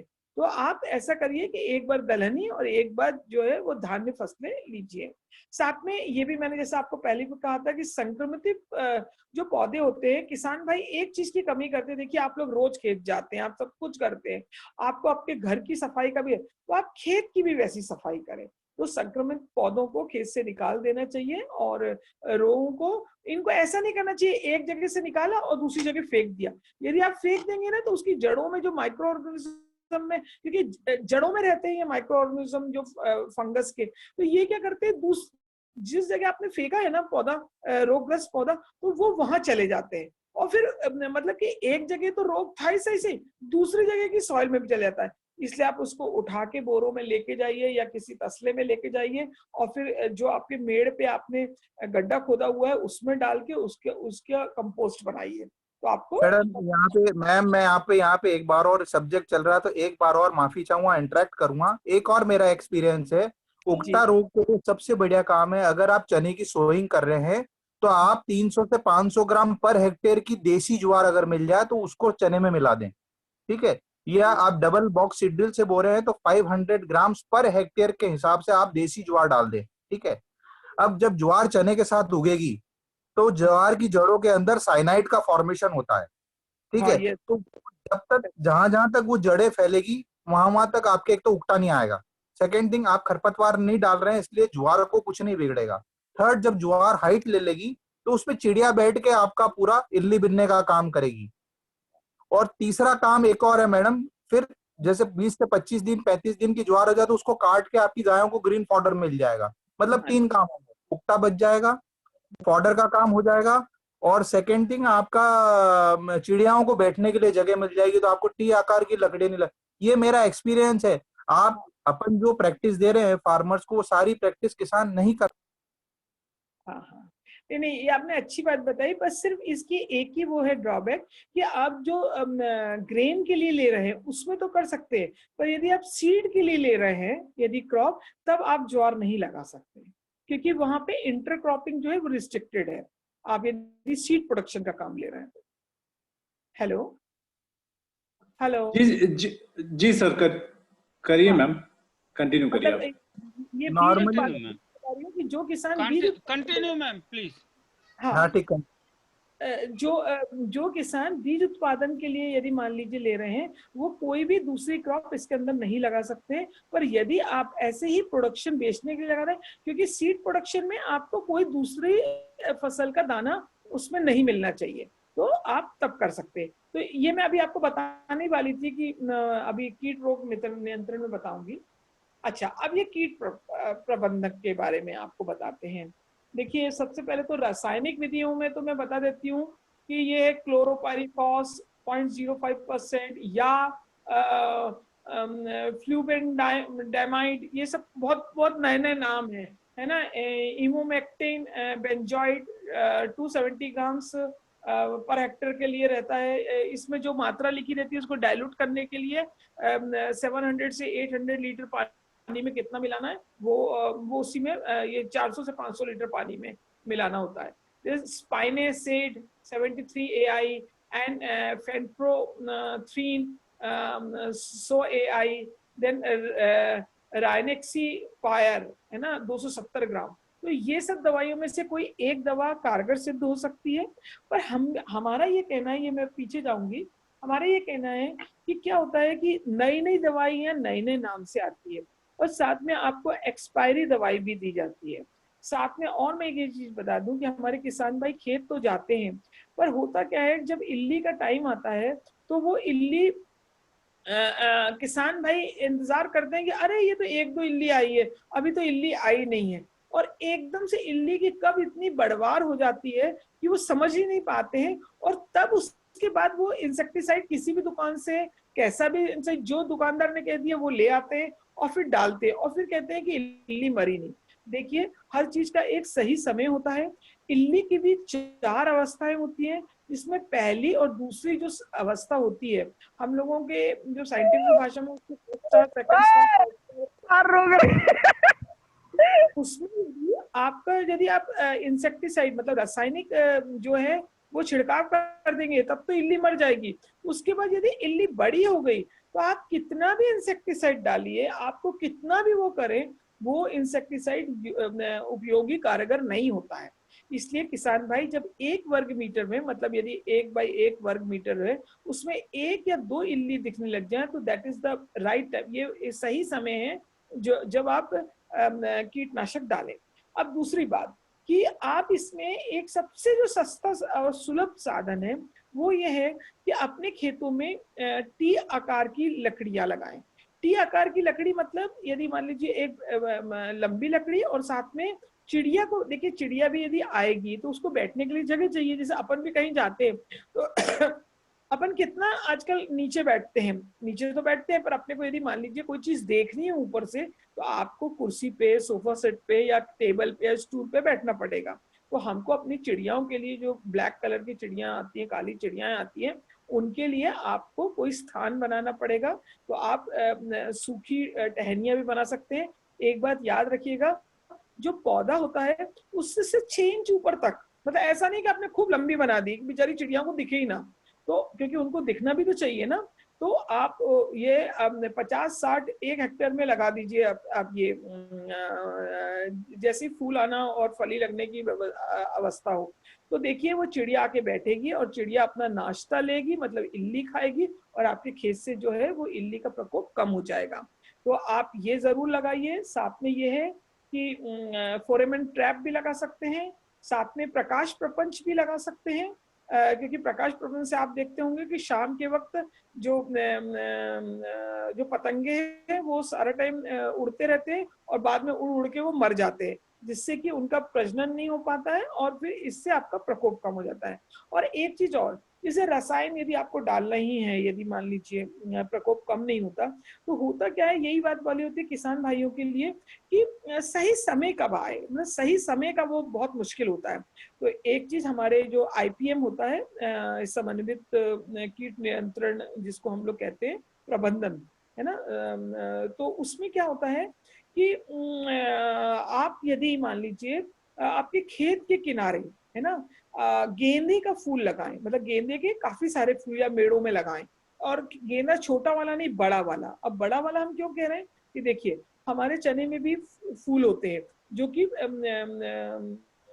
पिंक कलर, गुलाबी कलर के होते हैं। जो ये जो इल्ली होती है उसकी मादा जो है उनसे आकर्षित होती है। पर यदि मान लीजिए उनकी मेड़ों पे यदि गेंदे का फूल मिलेगा तो वो क्या होगी, गेंदे का, क्योंकि हाइब्रिड बोल रही हूँ मैं, इस चीज पे आप ध्यान दीजिएगा। तो यदि उस पे है तो उस पे वो अट्रैक्ट होगी और अट्रैक्ट मतलब उस पे आकर्षित होगी और अपने अंडे उस आकर्षण से वहां जाके देगी। तो क्या होगा कि मतलब अपना चना छूट गया, अपना चना जो खेत में लगा था वो वहां देने चले गई। अब जब अंडे देगी तो आपने तो देखना नहीं अंडे, आपको तो या तो भगवान पे चढ़ाना है अपना फूल जो है ना, गेंदे का फूल तोड़ के आप क्या करेंगे उसको भगवान, या किसी नेताओं के गले का हार बनेगा। तो मतलब अपने यहाँ से हट के, अपने खेत से हट के वो अंडे चले जाएंगे, अंडे नहीं रहेंगे तो इल्ली कहाँ से रहेगी। तो आप, और साथ में ये भी चीज है कि वो अलार्म क्रॉप कहलाती है। जैसे अलार्म गुन गुन गुन बजता है तो अपन उठ जाते हैं, अलर्ट हो जाते हैं कि हमको सुबह घूमने जाना है, हमें उठना है। इसी तरह जब मादा उसके पास घूमती है तो हमको पता लगने में आता है कि मादा अब अंडे देने वाली है और अब इल्ली आने वाली है। तो जल्दी से रसायन खरीद के ले आइए और जल्दी से इसका छिड़काव कर दिए। साथ में हमें छिड़काव के लिए भी बता देती है, छोटी छोटी सी बातें हैं। ये छिड़काव आप खेत में भी करिए, राइट समय, सही समय पे करिए, जब इल्ली बहुत छोटी हो या 1 या 2 इल्ली आपको प्रति वर्ग मीटर। और साथ में मेड़ों पे भी करिए। मेड़ों पे इसलिए कह रही हूँ क्योंकि क्या, और एक मेड़ों को साफ रखिए, उसमें ज्यादा कचरा मत करिए। क्योंकि क्या होता है कि जब इल्लियों को अपन रासायनिक करते हैं तो उसकी रसायन की सुगंध से वो भागती है। अब उनके पैर तो नहीं कि दौड़ के चले जाए, रेंगती हुई जाती है तो कहाँ तक जाएंगी, खेत की मेड़ तक जाएंगी, क्योंकि अपन ने तो पूरे खेत में वो डाल दिया, रसायन डाल दिया। जो बच जाती है वो भाग के जाती है। जब भाग के जाती है तो वहां पे यदि कचरा पड़ा होता है तो कचड़े के नीचे वो छिप जाती है। उसके बाद आपको पता अपना जो रबी क्रॉप है उसका नाम क्या कहते हैं, चना जो है, तो उसका क्या है वो कम होता है, जब ओस पड़ जाती है तो वो डाइल्यूट हो जाता है तो रसायन, तो उसका इफेक्ट 4-5 दिन बाद कम होने लगता है। तो जो उनकी सहेलियां जो बच जाती है ना, जो थोड़ी सी इल्ली की, वो जाके उनको बता के जाती है आ जाओ अब वो चले गया, रसायन का इफेक्ट चले गया, तो फिर से वापस खेत में आ जाती है। तो मतलब आपने इतना महंगा रसायन भी डाला और उसका उपयोग भी नहीं हुआ, है ना। तो आप इसमें भी डालिए और उसमें भी डालिए। इस तरह नीम की निबोली का सत है ना, नीम की निबोली लीजिए, उसको आप उबालिए और उसको छानिए और फिर उसको डालिए। तो इस तरह से छोटी मोटी चीजें हैं और इनको आप यदि उपयोग में लाते हैं तो आप करिए। ये देखिए फॉरेमन ट्रैप बताया। हाँ सब में ये देखो चना और गेंदा का, मतलब ऐसे नहीं कि गेंदा, देखिए कोई भी चीज अपने को जो है वो नहीं करनी है कि छिड़काव विधि से नहीं करनी है। और इन्होंने हाँ एक वो धनिया का मैं आपको बता देती हूँ, धनिया वाली फोटो हाँ ये धनिया वाली नहीं है इसमें फोटो, पर धनिया का भी देखिए ऐसा ही रहता है कि जैसे ये 10 लाइन या 15 दिन के लाइन के बाद एक धनिया का भी बड़ा है कि देखिए धनिया आपके मसाले के रूप में यूज होता है। तो आप यदि ये 10 लाइन के बाद धनिया की 2 लाइन बना दे, तो जिस तरह से हमको सब्जी में धनिया डालते हैं तो उसकी सुगंध अच्छी लगती है, पर इल्ली क्योंकि विपरीत चीज है अपनी, तो उसको धनिया की सुगंध अच्छी नहीं लगती है। तो आप क्या करेंगे कि यदि उसको लगाएंगे तो इल्ली अपने आप आपके खेत पे नहीं लगाई। इस बार आप ये प्रयोग करके देखिए, पर प्लीज छिड़काव विधि से नहीं, वो 2 लाइन छुड़वा दीजिएगा। जब आप ट्रैक्टर मोड़ते हैं तो 2 बार ट्रैक्टर 3 बार चलाइए, उसके बाद 2 लाइन के बाद चलाइए, तो आपको और वहां पे आप इसको लगा दीजिए धने को, है ना। तो आप देखिए आपको ये और ये भी करिए। साथ में सरसों भी देखी गई है, साथ में ये सोरगम जो बताया है इन्होंने, ज्वार वो भी देखा गया है कि वो भी लगा दें, तो उससे भी इन सब का होता है। और साथ में ये भी देखा गया है कि ये सरसों लगाते हैं तो सरसों को भी यदि अपन भाजी के लिए काट देते हैं तो शाखाएं होती हैं, तो शाखाओं पे भी ये चिड़िया बैठ जाती है, तो ये एक अच्छा वो है। साथ में फसल की कटाई के लिए यदि आपने इतना काम अच्छी तरह से कर लिया, उसके बाद जब परिपक्व हुई तो चने का पौधे को बहुत ज्यादा सूखने ना दें। देखिए हम लोगों के साइंटिफिक भाषा में होता है एक फिजियोलॉजिकल मैच्योरिटी और एक कटाई। तो जब ये कटाई जो फिजियोलॉजी मतलब थोड़ा सा ये पीला पड़ने लग जाए तभी इसको काट लेना चाहिए। जब इसको 10 से 12% तक की नमी हो और ढेरी बना लेना चाहिए, क्योंकि यदि ज्यादा वो होएगा ना अपना बहुत ज्यादा सूख जाएगा, तो जैसा हंसिया लगाएंगे वैसे ही वो छटक जाएगा। तो छटकने से पहले इसको करिए और इसको सुखाइए खेत में, और जब 8 से 10% नमी हो तब आप करिए। और सब पे गहाई करते वक्त आपको पता है कि टूटे, ये क्या है पहले ही सफाई कर लेनी चाहिए, है ना। तो इनको अच्छी तरह से इनके बीज को आपको खरपतवार का बीज निकाल देना चाहिए इस तरह। और भंडारण के समय आपको ये सब भंडारण को मतलब बीज को त्रिपाल में सुखाना चाहिए। देखिए ये बात आप ध्यान रखिएगा, हम लोगों ने ये नहीं बोला आपको कि गहाई करते वक्त डायरेक्ट सीड को नहीं डालना चाहिए। इसमें देखो जो मैं आपको ये बता देना चाहती हूँ, थोड़ा बहुत देर होने लग गया, आप क्वेश्चन नहीं पूछ पाएंगे फिर भी, कि होता क्या है कि यदि अपन ना वो करते ना 2 तरह की अपन प्रोडक्शन लेते हैं। एक रहते हैं आपको बेचने के लिए, मतलब दाने के रूप में, मतलब खाने के लिए। तो खाने वाला बीज आप बिल्कुल खूब सुखाइए, खूब करिए खूब है।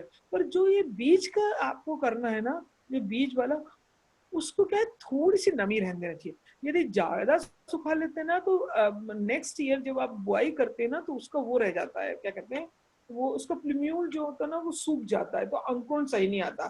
तो ये क्योंकि अपन अप्रैल में अपन जब गहाई वगैरह करते हैं तो धरती भी बहुत ज्यादा गर्म रहती है और ऊपर से धूप भी बहुत ज्यादा रहती है, तो इसलिए कहा जाता है उसको तिरपाल में उसको सुखाना चाहिए। और बीज को साफ सुथरे भंडारण करना चाहिए, जूट की, खासकर जूट की बोरियों में करना चाहिए, वो वाले में नहीं, क्योंकि उसमें हवा वायु का संचार अच्छा होता है, इसलिए जूट की बोरी में दिए। पर वो धुली होनी चाहिए, साथ में वो या लोहे की टंकियों में होना चाहिए, दीवार से दूर होना चाहिए, नीचे भी कुछ चीज सामान रखा रहना चाहिए। और इस तरह से आप यदि आप सही समय पे सही चीज करेंगे तो 20 से 25 क्विंटल प्रति हेक्टेयर उपज प्राप्त हो सकती है। तो यहाँ मेरा ये है, इसमें से आपको कोई भी क्वेश्चन पूछना है तो आप पूछ सकते हैं। मेरा सभी प्रतिभागियों से निवेदन है, वो एक करके क्वेश्चन पूछ सकते हैं। हेलो हेलो, कृपया अपना परिचय देते जाएं। जो भी प्रतिभागी पूछ रहे हैं, किसान भाई अपना परिचय देते हैं थोड़ा शॉर्ट में।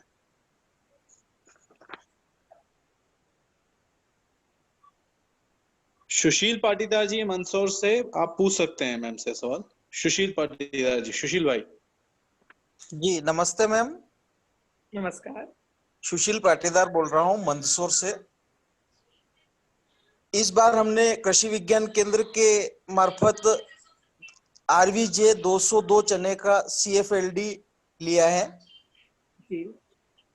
इसमें अभी इल्ली की समस्या आ रही है। टी आकार की खूंटी हम लगा चुके हैं।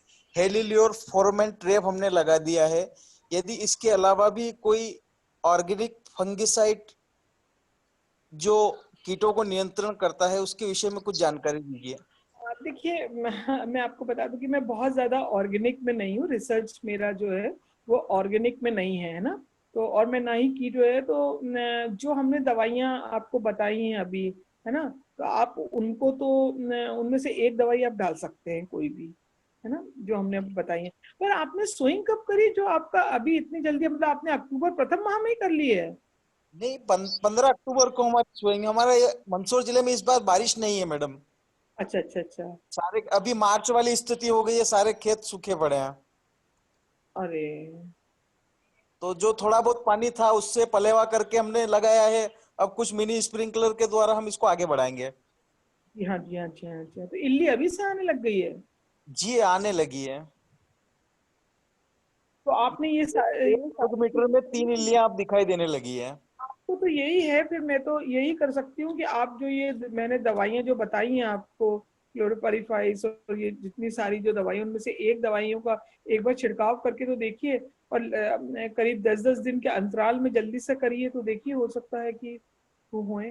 क्योंकि मुझे ऑर्गेनिक बहुत ज्यादा, क्योंकि कई चीजें होती हैं, क्योंकि मेरा इसमें रिसर्च वर्क नहीं है, इसलिए मैं आपको इसमें मेंशन नहीं करना चाहती। जी मैडम, कोई बात नहीं। बलराम कांग्रेस के विशेषज्ञ लोग इस पे बाद में हमको समूह में बता देंगे। जी शुभम, ये बहुत अच्छा है। जी डॉक्टर साहब। मैं ये कह रहा था, एक्सक्यूज मी मैडम, मैं डॉक्टर यादव केवी के सागर से बोल रहा हूँ। अपने यहाँ यूनिवर्सिटी में दोनों में ही बेवेरिया बेसियाना जो है, जो आता है इसके लिए बोलिएगा आप उपयोग करें। बेवेरिया बेसियाना, बेवेरिया बेसियाना जो है एक जैविक कीटनाशी है। अपने यहाँ दास साहब जो है इसको प्रदाय कर देते हैं। 400 ml पर एकड़ के हिसाब से आप इसको 2 बार छिड़काव करें। और जैसा कि मैडम ने कहा, तो शुरुआती दौर में इसको थोड़ा छिड़काव करें तो ये आपके लिए जो बहुत बढ़िया, मतलब एक इसका अच्छा रिजल्ट है। तो बेवेरिया बेसियाना जो है इल्लियों पे ये पड़ता है तो नष्ट कर देता है इसको। Thank you. गोविंद लाल जी पूछना चाहते हैं। शोम भाई कुछ कहना चाह रहे हैं? शोम जी, हेलो। गोविंद लाल जी पूछना चाह रहे हैं। गोविंद लाल जी, आपका हैंड रेज है। गोविंद लाल चवन। हाँ जी, गोविंद लाल जी, आपको आवाज आ रही है? चलिए डाउन। रामपाल मंडलोई जी बताएंगे। रामपाल जी हाँ जी पूछना सर, चाह रहे हैं। पूछिए। हाँ, मैं खरगोन जिले से बोल रहा था। हाँ मैडम, ये RVJ 201 वैरायटी कैसी रहेगी मैडम? अभी मैं खरीद के लाया हूँ। पुरानी है, थोड़ी पुरानी है, क्योंकि अब तो RVG मतलब 204, 205 है ना, ऐसे करके कई वैरायटीज आ गई हैं। तो वैसे वो अच्छी वैरायटी है। अब आपके पास 202 नहीं है? 202 भी थी मैडम। अच्छा, 202 ज्यादा अच्छी थी, मतलब एज कंपैरेटिवली वो ज्यादा अच्छी थी। वो बोल रहे थे इसमें विल्ट नहीं आता, इसलिए मैडम मैं लेके आया उसको। हाँ देखिए, वैरायटी हम लोग जहां तक हो सके, पता है क्या होता है, देखिए मैं आपको बार बार ये बता रही हूँ कि जो सूखा है, जो आपको विल्ट लगता है सूखा, वो सिर्फ एक बीमारी के लिए क्या है, हमारे पास वो जो हम लोग आजकल रिसर्च करते हैं ना उस पर, जो सूखा सड़न और जड़ सड़न जो है, उसमें से ना सूखा सड़न के लिए तब भी अभी मॉडरेट है, पूरी तरह से रेजिस्टेंस नहीं मिला है। एक वो भी कॉलर रॉट वाला भी आता है जो, तो वो क्या तीनों में अभी हमारे पास ऐसी कोई वैरायटी नहीं जो तीनों के लिए है। तो एक ना एक जो भी होती, तो आप लोगों को लगता है कि सड़न मतलब सूखा मीन सूखा, है ना, तो वो क्या है दूसरी उससे भी हो जाता है। तो ये विल्ट रेजिस्टेंट तो है ये वैरायटी RVG 201 भी, 202 भी, 203। गोविंद प्रदीप कुमार जी पूछना चाहते हैं। प्रदीप कुमार यादव जी, पूछिए आप क्वेश्चन। प्रदीप कुमार जी, आपको आवाज आ रही है?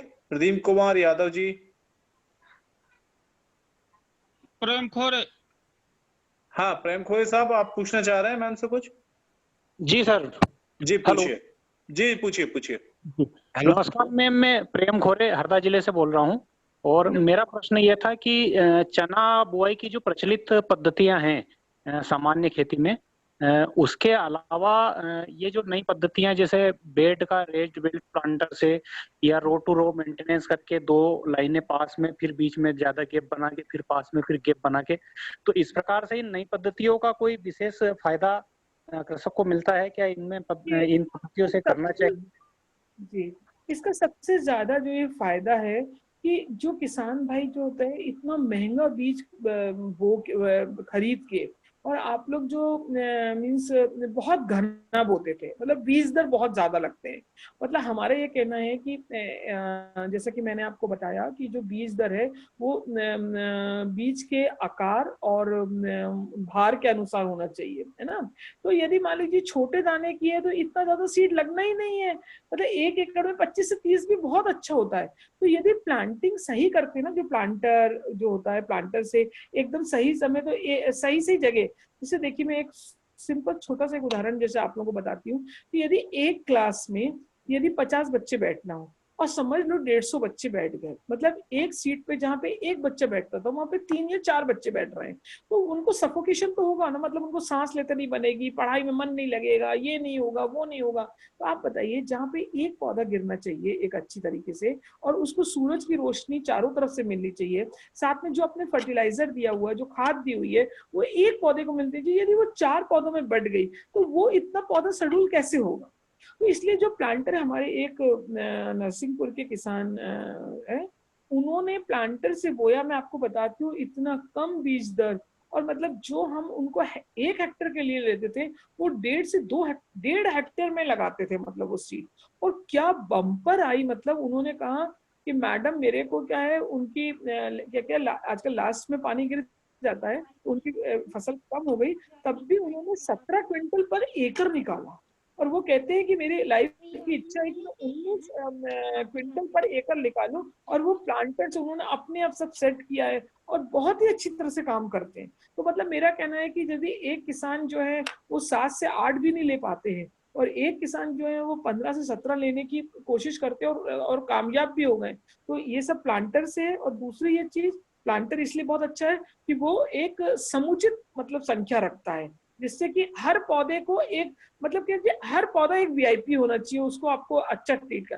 जैसे आजकल आप अपने 2 बच्चों को ट्रीट करते हो और पहले कितने सारे बच्चे होते थे, तो कितना भी आदमी धनवान हो उतना ट्रीट नहीं कर पाता था, है ना। इसलिए जो एक अच्छे हेल्दी बच्चे हो रहे हैं आजकल जो है वो इस तरह से आप उसको देखिए। और दूसरा ये जलवायु परिवर्तन के कारण जो ये बारिश हो रही है उसके कारण जो, और चना आप जानते हैं ज्यादा पानी भराव की स्थिति आ जाएगा तो मर जाएगा। तो ये जो रिजेस एंड ये क्या कहते हैं इसको, क्या कहते हैं, रिच फेरोमोन। यदि उसमें यदि लगा दिया जाए तो क्या होता है ना कि वो एक तो स्पेसिंग बहुत अच्छी होती है और एक ये पानी से भराव की स्थिति का वो नहीं होता है, तो बहुत ही अच्छे रिजल्ट्स आ रहे हैं। विनीत शर्मा जी पूछना चाहते हैं। विनीत भाई, विनीत शर्मा जी, आवाज आ रही है विनीत भाई आपको? सर मैं प्रदीप यादव। जी बोलिए। हाँ सर, मैं गाजियाबाद से बोल रहा हूँ। तो मेरे लिए कौन सी वैरायटी मेरे क्षेत्र के लिए होगी और कहाँ से उपलब्ध हो पाएगी?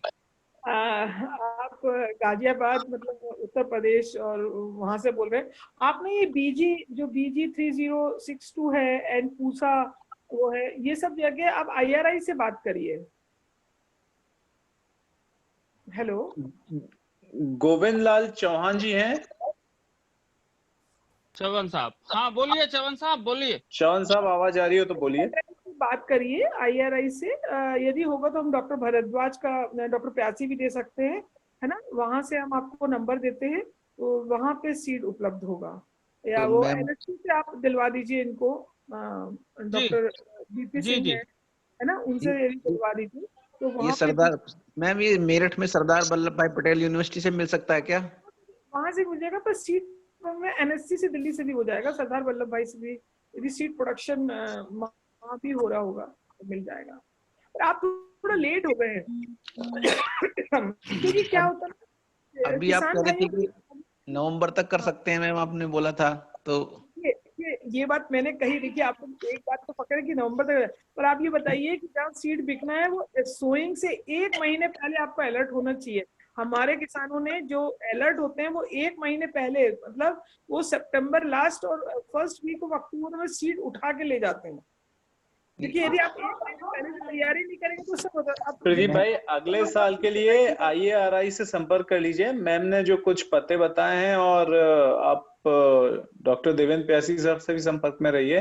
बीपी सिंह, तो डॉक्टर जी बीपी सिंह एनएससी में है दिल्ली में, जी वो जी आपको बता देंगे, क्योंकि वहाँ सीड प्रोडक्शन में सर्टिफाइड सीड वगैरह भी, फाउंडेशन तो है अवेलेबल मेरे ख्याल से।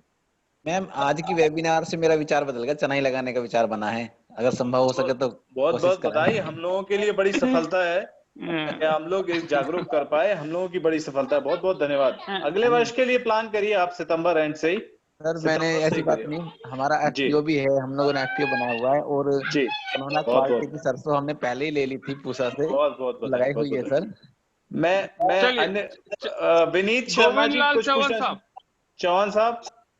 चौहान साहब, गोविंद लाल चौहान साहब बोलिए। बाबूजी आप कुछ पूछना चाह रहे हैं बहुत देर से। चौहान साहब का, अच्छा विनीत शर्मा जी आवाज आ रही है? विनीत शर्मा, विनीत शर्मा जी। चौहान साहब बोले। हेलो चौहान साहब आप अनम्यूट हैं, आपकी आवाज हम सब लोगों को नहीं सुनाई दे रही है। सर, पंकज भाई को ले लें, तब पंकज भाई रेस करेंगे। पंकज जी नहीं, ये चौहान साहब बुजुर्ग आदमी जी कुछ जी कहना जी। चाह रहे हैं, ये चौहान अनम्यूट साहब, है। चौहान साहब आपके मोबाइल के बाएं हाथ में, मोबाइल में बाएं हाथ में एक जो माइक बटन लगा हुआ है, माइक का बटन दबा हेलो, लगा है। हाँ आ रही है? हाँ अब बोलिए। बोलिए चौहान साहब।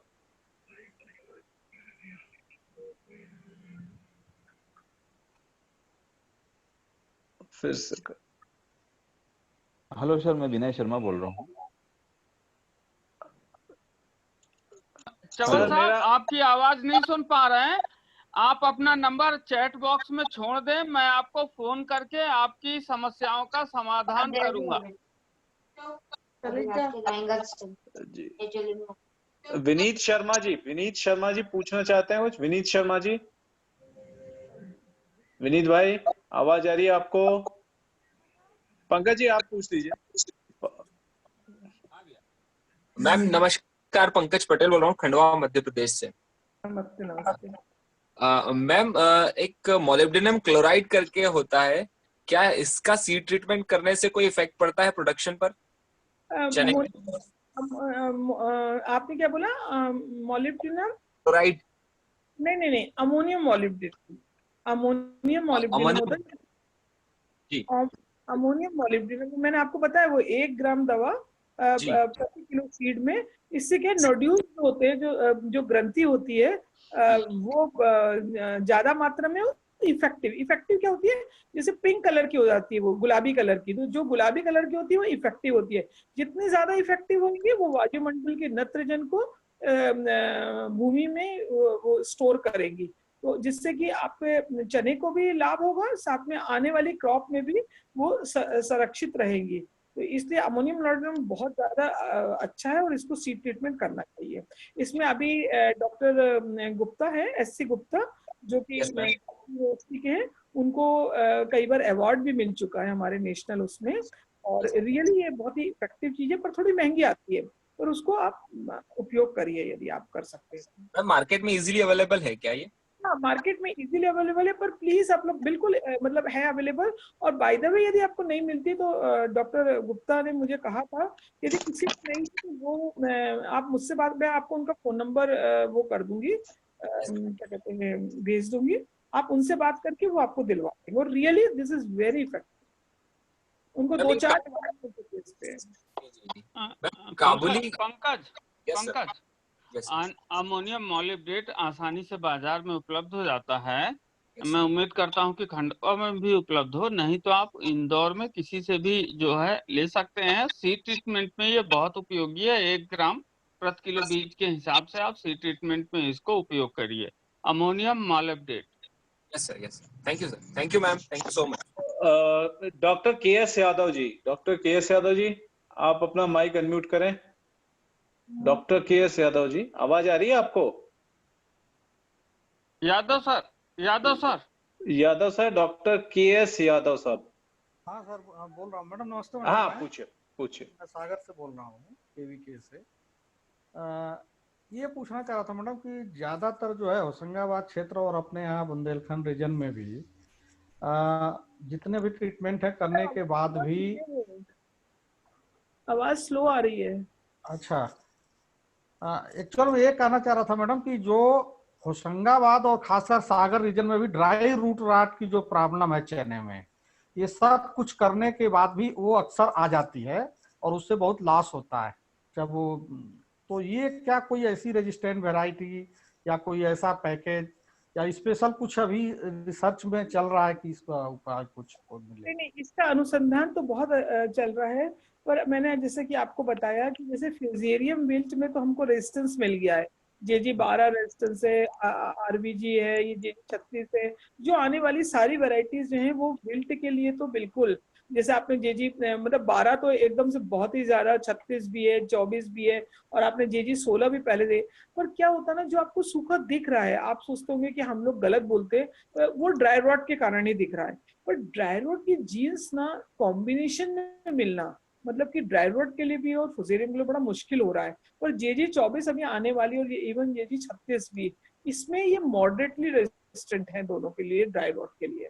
तो देखते हैं अब जो किसानों के पास आती है, अभी हम लोग में तो रिसर्च फॉर्म में और रिसर्च में तो ये मॉडरेट बताया, मतलब पूरी तरह से रेजिस्टेंस नहीं, मॉडरेट रेजिस्टेंस है। तो और क्योंकि इसके सिवाय तो कुछ भी नहीं है, ओनली जो आप ग्रीष्म जो जुताई करते हैं और क्रॉप रोटेशन यूज करते हैं, या फिर आप सीड ट्रीटमेंट करते हैं, इसके सिवाय कुछ भी नहीं आप मतलब कर सकते हैं।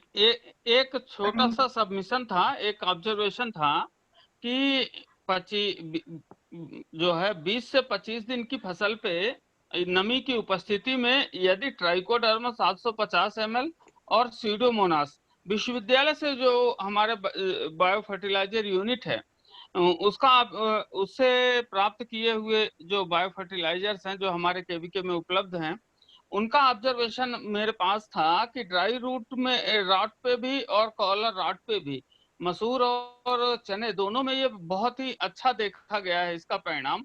Pseudomonas 750 ml plus trichoderma 750 ml 200 litre पानी के साथ अगर इसका स्प्रे करते हैं प्रति एकड़ में, पूरा तर कर देते हैं जो है जड़ों को, तो उसका प्रभावी नियंत्रण देखा गया है मैम। एक ऑब्जर्वेशन है, जस्ट ऑब्जर्वेशन है। ये ऑब्जर्वेशन और रिकमेंडेशन दोनों में डिफरेंस होता है ना। तो ये अभी ऑब्जर्वेशन में, पर ये सा कि डॉक्टर प्यासी ने बताया उसमें कुछ हद तक ये है कि हम लोगों का जो रिकमेंडेशन है पैथोलॉजिस्ट का वो ये है, जैसे कि मैंने आपको ट्राइकोडर्मा के लिए पहले भी बोला कि ट्राइकोडर्मा आप डलवाइए गोबर की खाद के साथ मिला के, साथ में ये सीडोमोनास भी है वो बेसल, मतलब बेसल डालिए, क्योंकि ये जो मेरा सबमिशन ये है कि आप यदि बेसल डालेंगे तभी तो कॉलर रॉट, क्योंकि कॉलर रॉट सीडलिंग स्टेज में आता है, तो आप उसको बेसल डालिए। ड्राई रॉट के लिए आप उसके बाद डाल सकते हैं, पर कॉलर रॉट की रोकथाम के लिए आपको बेसल ही डाला। तो ये अभी चल रहा है कि मतलब इसके रिजल्ट बहुत अच्छे हैं, पर मैं जो भी बात कहती हूँ जो रिकमेंडेशन हो गई हो, मतलब जो है ना, तो ट्राइकोडर्मा प्लस सूडोमोनास आप बेसल डालिए अभी तो। उसके बाद ये भी कह सकते हो वो खराब तो होगा नहीं क्योंकि ऑर्गेनिक है, तो उससे आपके लाभ ही होगा, वो नहीं होगा। पर अभी आप जुताई कर रहे हैं तो आप ट्राइकोडर्मा और सूडोमोनास दोनों डालिए। चौहान साहब आप कुछ पूछना चाहते हैं? गोविंद लाल चौहान जी, चौहान साहब आपका माइक ओपन है। चौहान साहब पूछना चाहते हैं कुछ? चलिए, कुछ किसान भाई कृपया निवेदन है कि नाम जरूर लिखें, नंबर्स लिखे हैं, जिनको थोड़ा बोल पाना थोड़ा कठिन काम है तो मेरा सभी प्रतिभागी किसान भाइयों से निवेदन रहेगा, अपना नाम क्लियर कट रखें और अपना इंट्रोडक्शन जरूर दें। आदरणीय बालेंदु जी कुछ पूछना चाह रहे हैं। हाँ बालेंदु भाई पूछिए। बालेंदु भाई जी सर, मैं मैम से ये पूछ रहा हूँ कि जवार काबुली ग्राम 5 के बाद आप हमको क्या दे रहे हैं नई वैरायटी में? देखिए बहुत अच्छा क्वेश्चन है। हम लोग मेरी एक वैरायटी अभी रिलीज हो गई है JGK 32, पर वो क्या है, वो सेंट्रल जोन के लिए नहीं हुई तो वो नॉर्थ वेस्ट प्लेन जोन के लिए। और उसको बड़े दाने के अंदर मध्य प्रदेश के लिए एक वैरायटी चाहिए। 5 ही दे दीजिए या 5 के बाद 6 दे दीजिए, पर चाहिए आप ही की वैरायटी। हाँ वो देखिए 5 तो चली रही है, आप 5 लीजिए। उसका नाम भी बहुत अच्छा, आपके मुंह में घी चक्कर, उसका नाम भी JGK 6 ही रखा हुआ, हमने 6 रखा हुआ है। पर वो ना इसके जो JGK 5 से उससे दाने में कम है, मतलब वो 40 से 45 ग्राम वाली है, मतलब बहुत बड़े दाने। 5 is an madam excellent variety, मतलब मिल नहीं रही है, सिर्फ मेरे पास है किस्मत से, तो जिसको हम लोग मल्टीप्लाई करेंगे। रिडक्टिव फॉर्म में थी, आपने क्यों नहीं ली? अभी भी होगी, मेरे पास है बस उसके बाद कोई वैरायटी दीजिए, बस हम तो यही बाद में बताइए ना। इसी साल रिकमेंड हुई है, तो इसकी क्या है, वैसे तो वाइडर एडेप्टेबिलिटी थी, मतलब सेंट्रल जोन में भी बहुत ही अच्छी आई थी अपने यहाँ के एरिया के लिए, पर क्या रिकमेंड क्योंकि वो वहां के लिए हुई है। तो अगले साल आप बिल्कुल JGK 6 हमसे ले लीजिए, पर ये इतने बड़े दाना नहीं है जितना JGK 5 का है, उससे छोटा है। Madam thank you very much ma'am. एक किसान है 01989C9, काफी देर से रेज है, इसलिए मैं निवेदन कर रहा था अपना नाम बताएं, परिचय दें, नाम से एंटर करिए प्लीज। 0198969, मैं समझ नहीं पा रहा हूं, आपका नाम नहीं है क्लियर। आपको आवाज आ रही है? रेज किया हुआ है आपने हैंड? भैया हाँ, एक पार्टिसिपेंट ने क्वेश्चन पूछा है चैट बॉक्स में कि हाँ चैट बॉक्स ले लीजिए आप, वैसे रेज हैंड खत्म हो गए, चैट बॉक्स लीजिए पंकज भाई, आप पूछ सकते हैं मैम से, पूछिए। योगेश ठाकुर जी ने बीना से पूछ रहे हैं कि क्या चने की हम कभी वो डिपिंग करवाते हैं तो उससे प्रोडक्शन पे फर्क पड़ता है, और उसको कौन से समय में करना चाहिए? ये जब भी मैं कोई प्रोग्राम देती हूँ तो ये क्वेश्चन मुझसे जरूर होता है। एज अ रिसर्चर मैं आपको ये बोलना चाहती हूँ, क्योंकि इस पे हम काम नहीं करते हैं और इसका डेटा कलेक्शन नहीं है, इसका रिकमेंडेशन नहीं है, पर फिर भी मतलब मैं एज अ इस मंच पे ये नहीं कहूंगी, क्योंकि ये रिकमेंडेशन हम नहीं देते हैं। बट एग्रोनॉमिस्ट मैंने देखा, डॉक्टर SB अग्रवाल से भी पिछली बार था, तो उन्होंने कहा कि नहीं ठीक है, निपिंग इज मतलब अच्छी एक्टिविटीज है, उससे वेजिटेटिव ग्रोथ बढ़ जाती है, क्योंकि एपाइकल जो वो है बड जो है वो क्रैक होके एंड देन उसको होता है। पर क्योंकि हमारे रिसर्च में इसका रिकमेंडेशन हम नहीं दे सकते, क्योंकि इसका हम डाटा नहीं कलेक्ट करते हैं, तो वैसे में नहीं आप कर सकते हैं। Okay ma'am, okay, thank you ma'am. Pankaj भाई कोई और प्रश्न है चैट बॉक्स में? हाँ भैया, मैम हेलो मैम। हाँ जी, आ रही है आवाज, क्लियर है आपकी, बताइए। फ्लावरिंग स्टेज पर कुछ प्लांट ग्रोथ रेगुलेटर्स का स्प्रे करते हैं, जैसे कि बहुत ही अच्छा हुआ, मेरे को बीच में याद आई थी, पर प्लीज ग्रोथ रेगुलेटर्स का उपयोग मत करिए।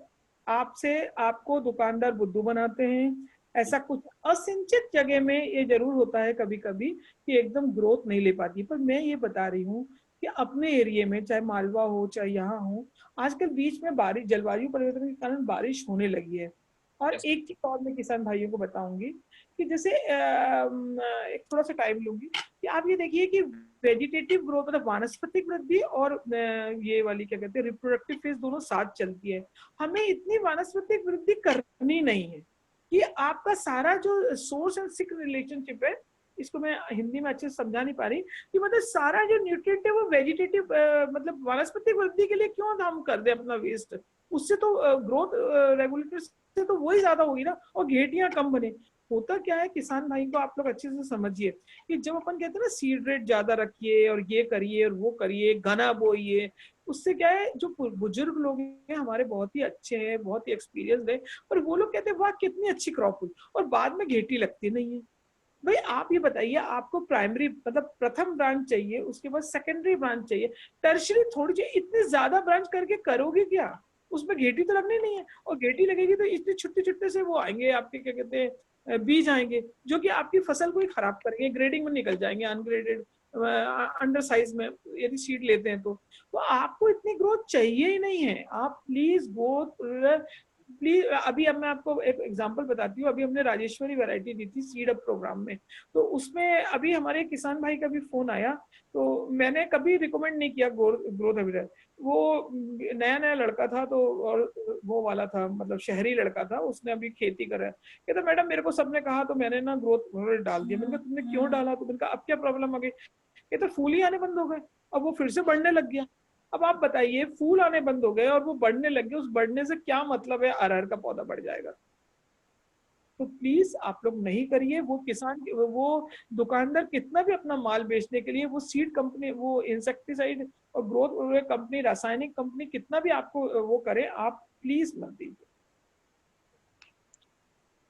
Thank you ma'am. और कोई क्वेश्चन है पंकज भाई चैट बॉक्स में? चैट बॉक्स में दो क्वेश्चन, चैट बॉक्स में क्वेश्चन है, मैं क्वेश्चन पढ़ रहा हूँ जी। मैम छत्तीसगढ़ से एक किसान है, वो पूछ रहे हैं छत्तीसगढ़ के मैदानी इलाकों में कोई अनुशंसित किस्म जो छत्तीसगढ़ में हो सके चने की? छत्तीसगढ़ के लिए राइस बेस्ड क्रॉपिंग सिस्टम के लिए मैम जेजी 74 थी। राइस बेस्ड के लिए तो ये लोग आरवीजी 204 ही लगा रहे हैं अभी। जी जी जी, हमारी खेती 14 ही चलती थी। अच्छा अच्छा। अभी जो है ये आरवीजी 204 लगा रहे हैं। अच्छा, अभी क्या है, नई बहुत सारी आई हैं पर अभी सीड उपलब्ध नहीं है। ये 19 और 20 में ना काफी सारी चने की वैरायटीज आई हैं, पर अब अगले साल तक आएगा। उसके एग्जैक्ट नेम नहीं मेरे को पता, पर वैसे यदि अभी इस साल के लिए चाहिए तो आरवीजी 204 या जेजी 14 मिल जाए तो आप लगा जी।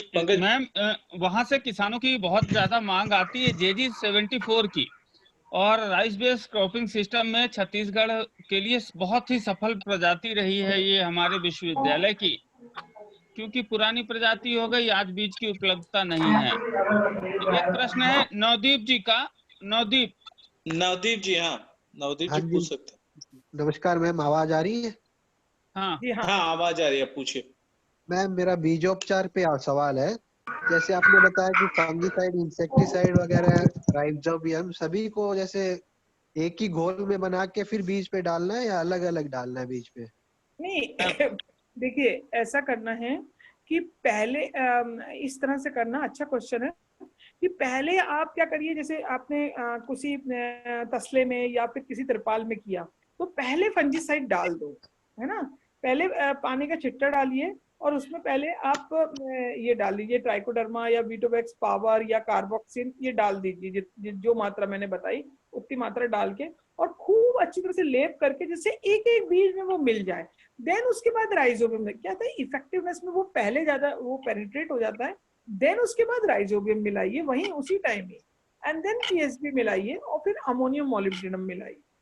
तो ये एक साथ मिलाइए, मतलब कोई गैप देने की जरूरत नहीं, जैसे कोई गैप देने की जरूरत नहीं है क्या, आधा एक घंटा सुखाने की? पूरा से सूख जाए, 5 मिनट में स्वयं सूख जाता है। ये चीज चाहिए कि ये सीड ट्रीटमेंट छाया में करना है, आपको कड़ी धूप में नहीं करना। ये आप बताएं क्या है, ये लेबर मानता ही नहीं है, पर आप प्लीज इसको कंसिस्ट कीजिए कि नहीं हमको छाया में ही करवाएं, क्योंकि जितनी ज्यादा, क्योंकि आप देखिए नवंबर में अभी काफी धूप होती है और धूप में ये इतने सूक्ष्म माइक्रो ऑर्गेनिज्म है कि वो मर सकते हैं। तो आप ये जो प्रोग्राम है वो पूरा का पूरा छाया में करिए, एंड देन फिर आप लेके आइए फील्ड में और फिर डायरेक्ट सोइंग कर दीजिए। मैम मेरा एक संबंधित प्रश्न था इसी से संबंधित, कि अगर अपन इसको छाया में रख सकते हैं तो कितने दिन तक ट्रीटेड रखा जा सकता है मैम सीड? ये तो वैसे जितनी जल्दी हो सके करना चाहिए, उतने जल्दी यूज कर लें। Okay ma'am, thank you. Hello, right, Basant Verma ji. जी सर नमस्कार, मैं बसंत वर्मा बोल रहा हूँ हरदा जिले से। हेलो मैडम, आपने जो बताया कि ट्राइकोडर्मा सीड ट्रीटमेंट के लिए और वीटावेक्स दोनों मिला के दे सकते हैं क्या? दोनों में से एक, कोई भी अकेले अलग अलग नहीं, आपने बताया 6 ग्राम और 1 + 1 ग्राम वीटावेक्स का बताया था। वो मेरी तरफ से टाइपिंग मिस्टेक हो गई थी वो। ओके ओके, वो गलत अलग। मैंने भी सोचा था मैंने गलत कर दिया। जी जी अलग अलग। Okay sir. Thank you very much, आपने अच्छी तरह से समझा कि रासायनिक और ट्राइकोडर्मा दोनों अलग अलग हैं। हाँ इसीलिए मैंने पूछा। ओके। मेरा एक प्रश्न था। Hello ma'am. मैम चूंकि जैसे कि चना एक लेग्यूमिनस क्रॉप है और लेग्यूमिनस क्रॉप में कभी गलती से फ्लावरिंग स्टेज पे पानी गिर जाता है या बारिश हो जाती है तो फ्लावर शेडिंग हो जाती है या फूल गिरने लग जाते हैं। यदि हम इस अवस्था में प्लानोफिक्स का उपयोग करें तो क्या हम शेडिंग को रोक सकते हैं?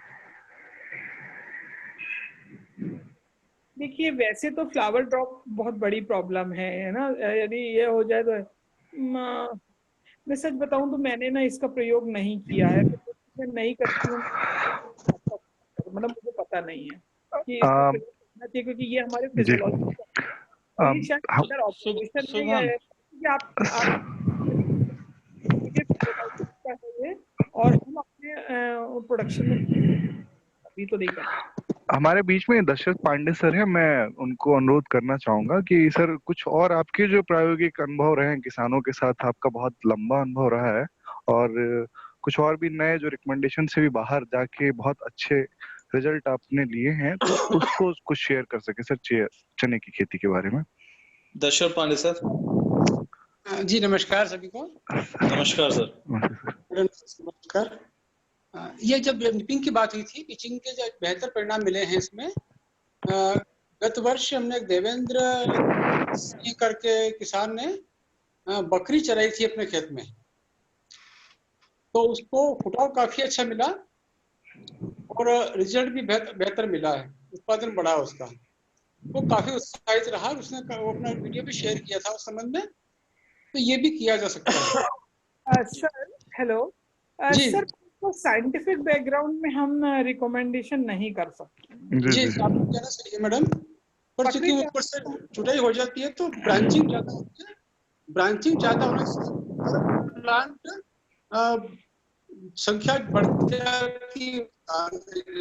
जाती है और फैलाव अच्छा होता है,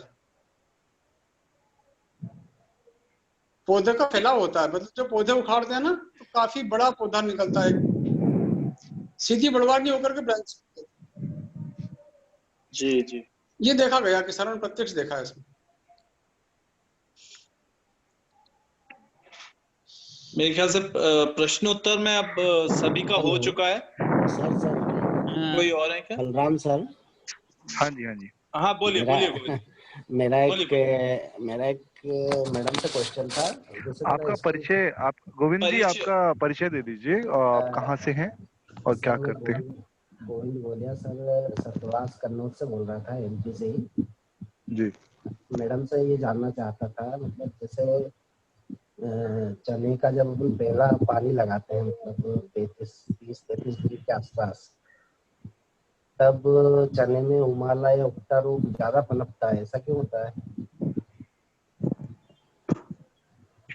पहले पानी के टाइम में उगता रोग ज्यादा?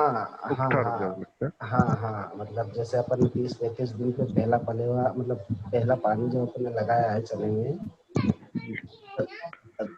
तब चना गलना या उगता रोग ज्यादा पनपता है खेत में, ऐसा क्यों होता है?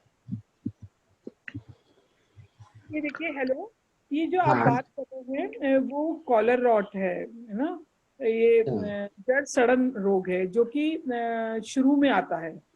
देखिए जो भी ये आपको ये विल्टिंग सूखा रोग होता है ना, एक आता है प्रारंभिक अवस्था में, एक आता है बीच की अवस्था में, एक आता है लास्ट की अवस्था में।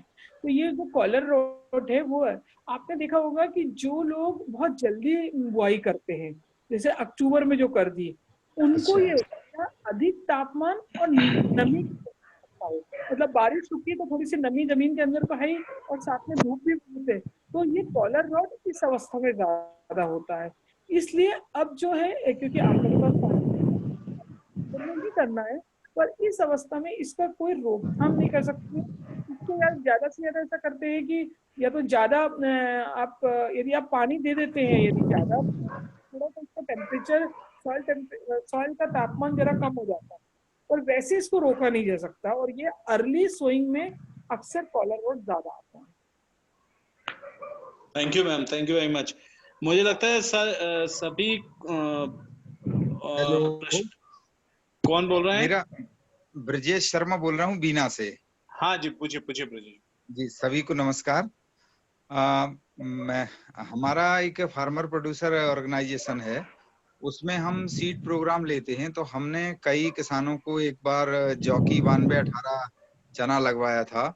तो हमारे यहाँ अमूमन ये सामान्य सी समस्या है कि चना जब आने को होता है उस समय एकदम से सूख जाता है, जिसे यहाँ देसी भाषा में ओगरा लगना कहते हैं।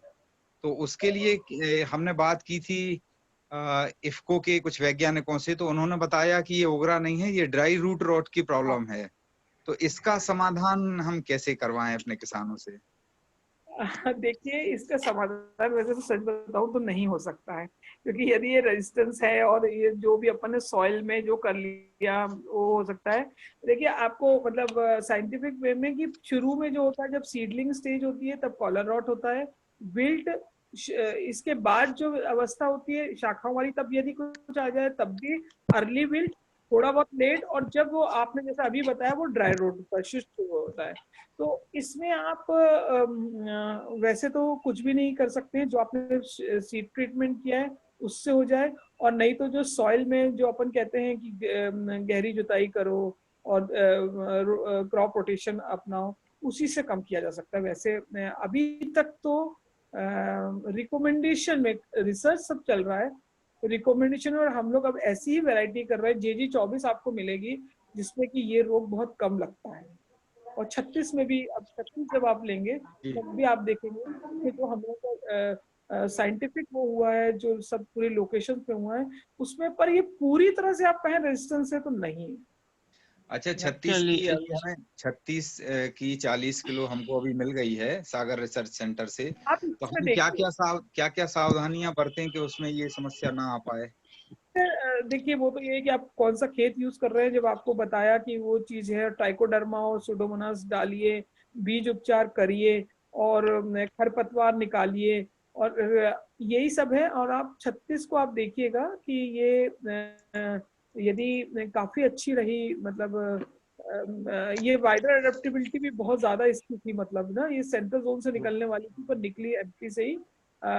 ये वैरायटी का काफी आपको वो मिलेगा, और इसका छोटे से मीडियम दाना ही है, क्योंकि आप अभी इस साल क्योंकि किसानों के पास आ गई है ये वैरायटी, इस बार आप इसके रिजल्ट हम भी देखना चाहते हैं। वैसे तो बहुत अच्छी वैरायटी है, तो सावधानी। मेरा बड़ी सार्थक चर्चा हुई और आदरणीय मैडम जी के लंबे अनुभव का लाभ हम सब लोगों को मिला। और मैं आप लोगों को बताना चाहूंगा कि हमारे बीच में डॉक्टर मृदुला बिल्लोरे मैडम भी हैं, और जैसा मेरी जानकारी है, डॉक्टर मृदुला बिल्लोरे मैडम भी चने की से लंबे समय तक एसोसिएशन रहा है मृदुला बिल्लोरे का। और जैसे जहां तक मेरी जानकारी है, जाकी 9218 की ब्रीडर रही हैं डॉक्टर बिल्लोरे मैडम, जो कि 2 इंस्टीट्यूशन का परिणाम है। मैं डॉक्टर मृदुला बिल्लोरे मैम से जो है निवेदन करूंगा कि वो कुछ आज के वेबिनार और के संदर्भ में चने की उन्नत प्रजातियों में कुछ अपने अनुभव हम किसानों से साझा करें, जिससे हम किसानों को उनके अनुभव का लाभ मिल सके। Madam please. Madam Billore madam, आपको आवाज आ रही है? हेलो। अभी वो सुन नहीं पाएंगी, उनको टेक्निकली कनेक्ट ऑडियो करना पड़ेगा अपने सिस्टम में, और वो कुछ जिनको पास भी संपर्क सूत्र हो उन्हें अगर इस टाइम मैसेज कर सकें तो फिर उन्हें आवाज आया जा सकेगी। ओके, कोई बात नहीं है। फिर जो है हो चुके हैं सभी में। ओके सौरभ जी। हाँ डॉक्टर जी डॉक्टर जी, ये आपका आखिरी सवाल है, आप जो भी हो अपना। जी, डॉक्टर KS यादव जी बात करना चाह रहे हैं। हाँ, KS यादव साहब, आप खोल सकते हैं please. Hello, doctor KS Yadav ji Sagar से हैं। हेलो मैडम नमस्कार। पूछिए। इसमें एक अनुभव जरूर चाहूंगा मैडम आपको, और कई जगह लिटरेचर और कई जगहों पे ऐसी बातें खासकर बीज उपचार में आती है। क्या ट्राइकोडर्मा से अगर अपन ट्रीटमेंट करते हैं फसलों का या दलहनी फसलों का, तो उसके साथ वीटावैक्स वगैरह इनकी कंपेटिबिलिटी है क्या? कहीं तो ये लिखा रहता है कि दोनों का यूज करते बताते हैं, फिर सर कहीं ये कोई पहले था, वो क्या होता है वही रह जाता है, क्योंकि हम मेरे इसमें भी रह गया जैसे प्रेजेंटेशन में पहले इस चीज को ना इम्फेसिस नहीं दिया जाता था कि ऑर्गेनिक एंड इनऑर्गेनिक। इनऑर्गेनिक मतलब रसायन हुआ, ऑर्गेनिक मतलब वो हुआ। तो क्या हुआ है कि अब ये कहते हैं कि यदि ऑर्गेनिक यूज किया तो इनऑर्गेनिक नहीं, मतलब रासायनिक नहीं यूज करना चाहिए। तो अब ये है कि आप सॉइल ट्रीटमेंट में डालिए, पर ये अब पैथोलॉजिस्ट बोलते हैं दोनों का यूज में से एक का यूज करिए। किसी का ऑर्गेनिक कर रहे हैं तो पूरा ऑर्गेनिक करिए, यदि रासायनिक कर रहे हैं तो पूरी तरह से रासायनिक करिए। तो ये शायद अब देखा जा रहा है कि इनकी कॉम्पेटेबिलिटी नहीं है। ट्राइकोडर्मा एक फंगस है और जो है बीटावैक्स पावर फंगस को मारने की दवा है, अतः दोनों ही कंट्राडिक्टरी हैं और केवल एक का ही प्रयोग एट ए टाइम किया जा सकता है। यदि आप फफूंदनाशक से जो है बीज उपचार कर रहे हैं तो फफूंदनाशक से करें, और ट्राइकोडर्मा को as a application foliar spray के माध्यम से बाद में 25 से 30 दिन की अवस्था में आप फसलों को दे सकते हैं। उससे बेहतर उत्पादन की प्राप्ति हो सकती है। साथ ही साथ जो है विल्ट डिसीज और कॉलर राट के मैनेजमेंट में भी, प्रबंधन में भी सहायता मिल सकती है। आज मैं समूह को सूचित करना चाहूंगा कि अब तक का 8वां, ये हमारा जो है 8वां वेबिनार है, और जो कि सबसे सफल वेबिनार की श्रेणी में है। बिल्कुल। कुल 100 से ज्यादा लोगों ने भाग लिया और जिसमें 6 से ज्यादा राज्यों का प्रतिनिधित्व मिला। मैं आदरणीय मैडम और समूह में उपस्थित सभी वैज्ञानिक, किसान भाइयों और सभी जो है एक्सटेंशन कृषि प्रसार में लगे हुए साथियों को सूचित करना चाहूंगा कि मध्य प्रदेश के लगभग सभी जिलों के प्रतिनिधित्व के अलावा हमें छत्तीसगढ़, महाराष्ट्र, गुजरात, राजस्थान, हरियाणा और उत्तर प्रदेश, इन सभी जिलों का आज के वेबिनार में जो है प्रतिनिधित्व सभी किसानों का मिला है। और मैं सभी किसानों को समूह की तरफ से, अपनी टीम बलराम की सदस्य, अपनी टीम बलराम की तरफ से बधाई देता हूं। साथ ही हमारे जवाहरलाल नेहरू कृषि विश्वविद्यालय के माननीय प्रमंडल सदस्य डॉक्टर बी.डी. अर्जरिया साहब, श्री ओम ठाकुर साहब, आदरणीय बालेंदु सिंह जी, जिनका हमेशा से ही हमें जो है स्नेह और आशीर्वाद मिलता रहा है। आज भी कार्यक्रम में सभी लोग शुरुआत से ही उपस्थित थे, और अभी जो है आदरणीय बालेंदु जी अभी भी साथ में हैं।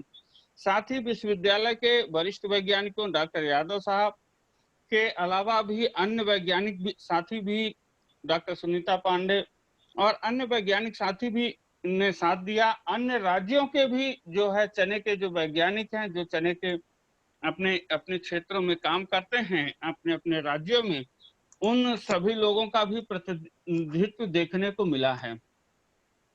मैं सभी को समूह की तरफ से, अपनी टीम की तरफ से, टीम बलराम संदेश की तरफ से, समूह के सभी सदस्यों को बधाई देता हूं। आदरणीय मृदुला बिल्लोरे मैडम दिख रही हैं। मैं मैडम से निवेदन करूंगा कि वो 2 शब्द आज के वेबिनार के विषय में कहें। आदरणीय बिल्लोरे मैम। मैम का माइक अब आप अनम्यूट करिए मैम, अगर आप माइक एक्टिव हो तो। टेक्निकली उन्होंने कनेक्टिंग नहीं की है तो उन्हें अच्छा। आवाज जा भी नहीं पा रही है और आप उनकी आ भी नहीं सकेगी। चलिए ठीक है।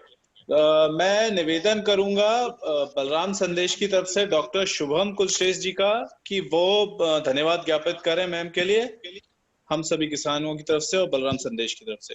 डॉक्टर शुभम कुलश्रेष्ठ जी। जैसा कि सर ने बताया है, आज की ये जो वेबिनार हुई थी 8वीं वेबिनार थी हमारी सीरीज में, और ये बहुत ही सफल रही है। 100 से ज्यादा किसान जो हैं यहाँ पे जुड़े हुए थे, और ये जो वेबिनार हुई है इसकी रिकॉर्डिंग भी हमारी पूरी टीम जो है ये अपनी तरफ से प्रयास कर रही है कि इसको आपको बलराम संदेश के फेसबुक पेज से और इनके YouTube चैनल से भी आपको सारे किसानों को प्रदान की जाएगी। तो आपको जिस भी लिंक से ये यहाँ पे जुड़ने का मौका मिला है, अगली बार भी वहां से ही आपको दोबारा सूचना मिलती रहे और फेसबुक पेज पे भी आप जुड़ सकें हमसे, ऐसी कोशिश कीजिए। और इसके साथ ही बहुत ज्यादा धन्यवाद आज डॉक्टर अनीता बब्बर मैम का कि आपने जो है यहाँ पे जुड़ के किसानों को इतना समय दिया और निस्वार्थ भाव से अपनी पूरी रिसर्च और किसानों के अनुभवों को आपस में साझा करते हुए बहुत सही वक्त पे चने की खेती को एक विशेष मंच प्रदान किया। उम्मीद करते हैं काफी सारे किसान जो हैं इस वेबिनार के ये जो नई जानकारियां मिली हैं चने के बारे में, उससे लाभ लेते हुए सीजन की शुरुआत बहुत अच्छे ढंग से करेंगे। बहुत बहुत धन्यवाद आप सभी का यहाँ जुड़े रहने के लिए। जय बलराम, शुभ रात्रि। जय बलराम, बहुत बहुत धन्यवाद, बहुत बहुत धन्यवाद अनीता मैम। जो भी किसान और जानकारी देना चाहते हैं, चैट बॉक्स में हम लोगों का ईमेल मैंने मेंशन कर दिया है, आप ईमेल के माध्यम से भी हमें सूचित कर सकते हैं। बहुत बहुत धन्यवाद, शुभ रात्रि, जय Balram. Thank you so much.